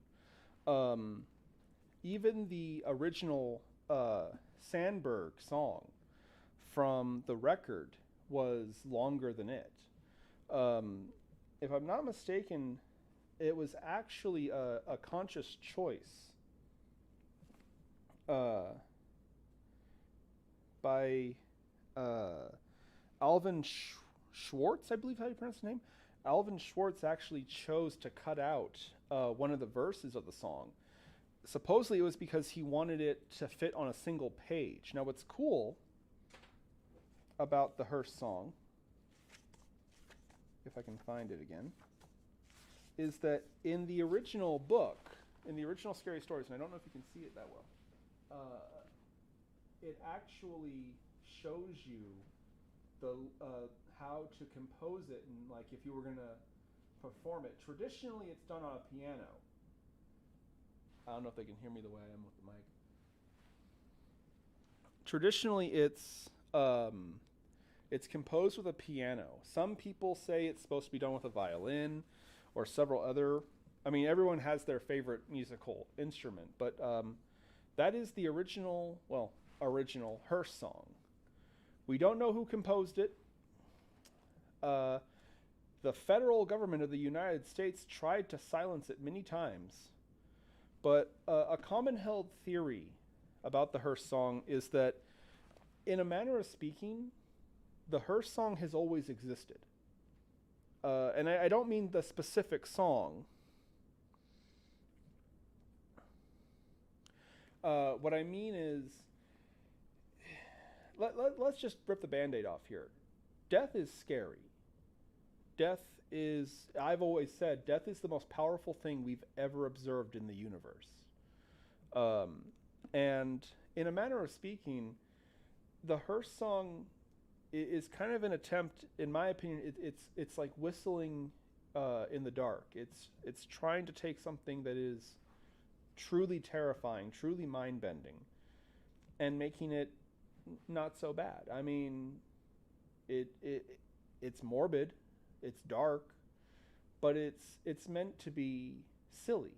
It's what was it my mother used to say about Halloween? It's a safe scary. It's less bad than thinking about death as a whole. And in one way or another, humanity, whatever culture you come from, whether you're Jewish with your dabooks, or you're, Heaton with voodoo, or you're American and you swear you saw Bigfoot, we all have to face death somehow, some way. And so that's kind of what the Hearst song is. Some people claim the Hearst song was originally a tune that soldiers would sing in World War I. Other people claim it goes back to the Napoleonic Wars. And some still say it goes even farther back to the Crusades. And yeah, in a manner of speaking, the Hearst song, and to an extent, Death's Nursery Book, as it's called, it's very important, because whether or not Jake made the song himself, or he actually found some weird cursed book, we all need some way to confront death, and we all need some way to, to give us comfort when we look into the shadows. And so maybe it hasn't been called the hearse song, and maybe it didn't have lyrics like the worms crawl in, the worms crawl out, or things like that, but it's still the same thing throughout human history. It's always been there because humanity has always needed some way to make death less scary. And that's why personally I love that song. I think it's a beautiful song. Because it's something, there's something very humanizing about it. About the idea that, you need to be able to face death and make it not scary. Make it silly, make it funny. I mean, I don't know how funny it would be to eat pus spread over a slice of bread, but I mean, there are worse things to think about with death, I would imagine.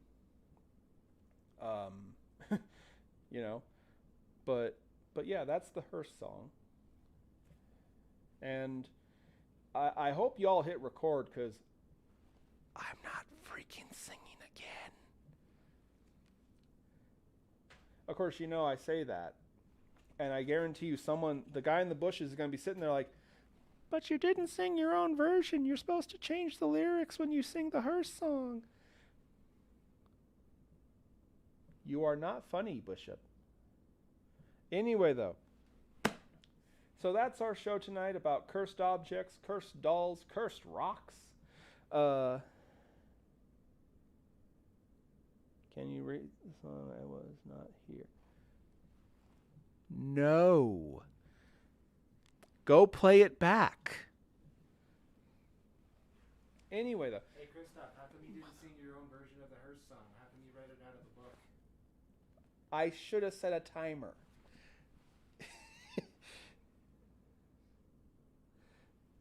Love you too, Mom. But anyway, we're going to wrap this up tonight. Thank you for stopping by. Thank you for hanging out with us tonight, talking about cursed objects, cursed dolls. Still watching you. Cursed rocks, cursed all kinds of cool stuff. And we'll be here next week. We'll see you then. And in the meantime, keep checking the shadows.